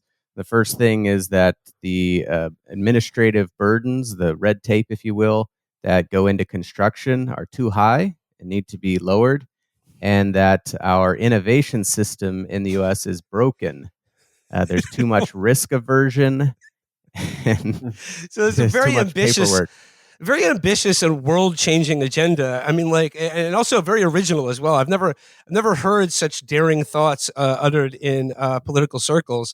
There is too much red tape, and we've got to build more things. Yeah, no, it's kind of like Matt Yglesias's "The Rent Is Too Damn High," which I think came out in 2012, but also applied to trains and energy facilities. The power plants are too damn small.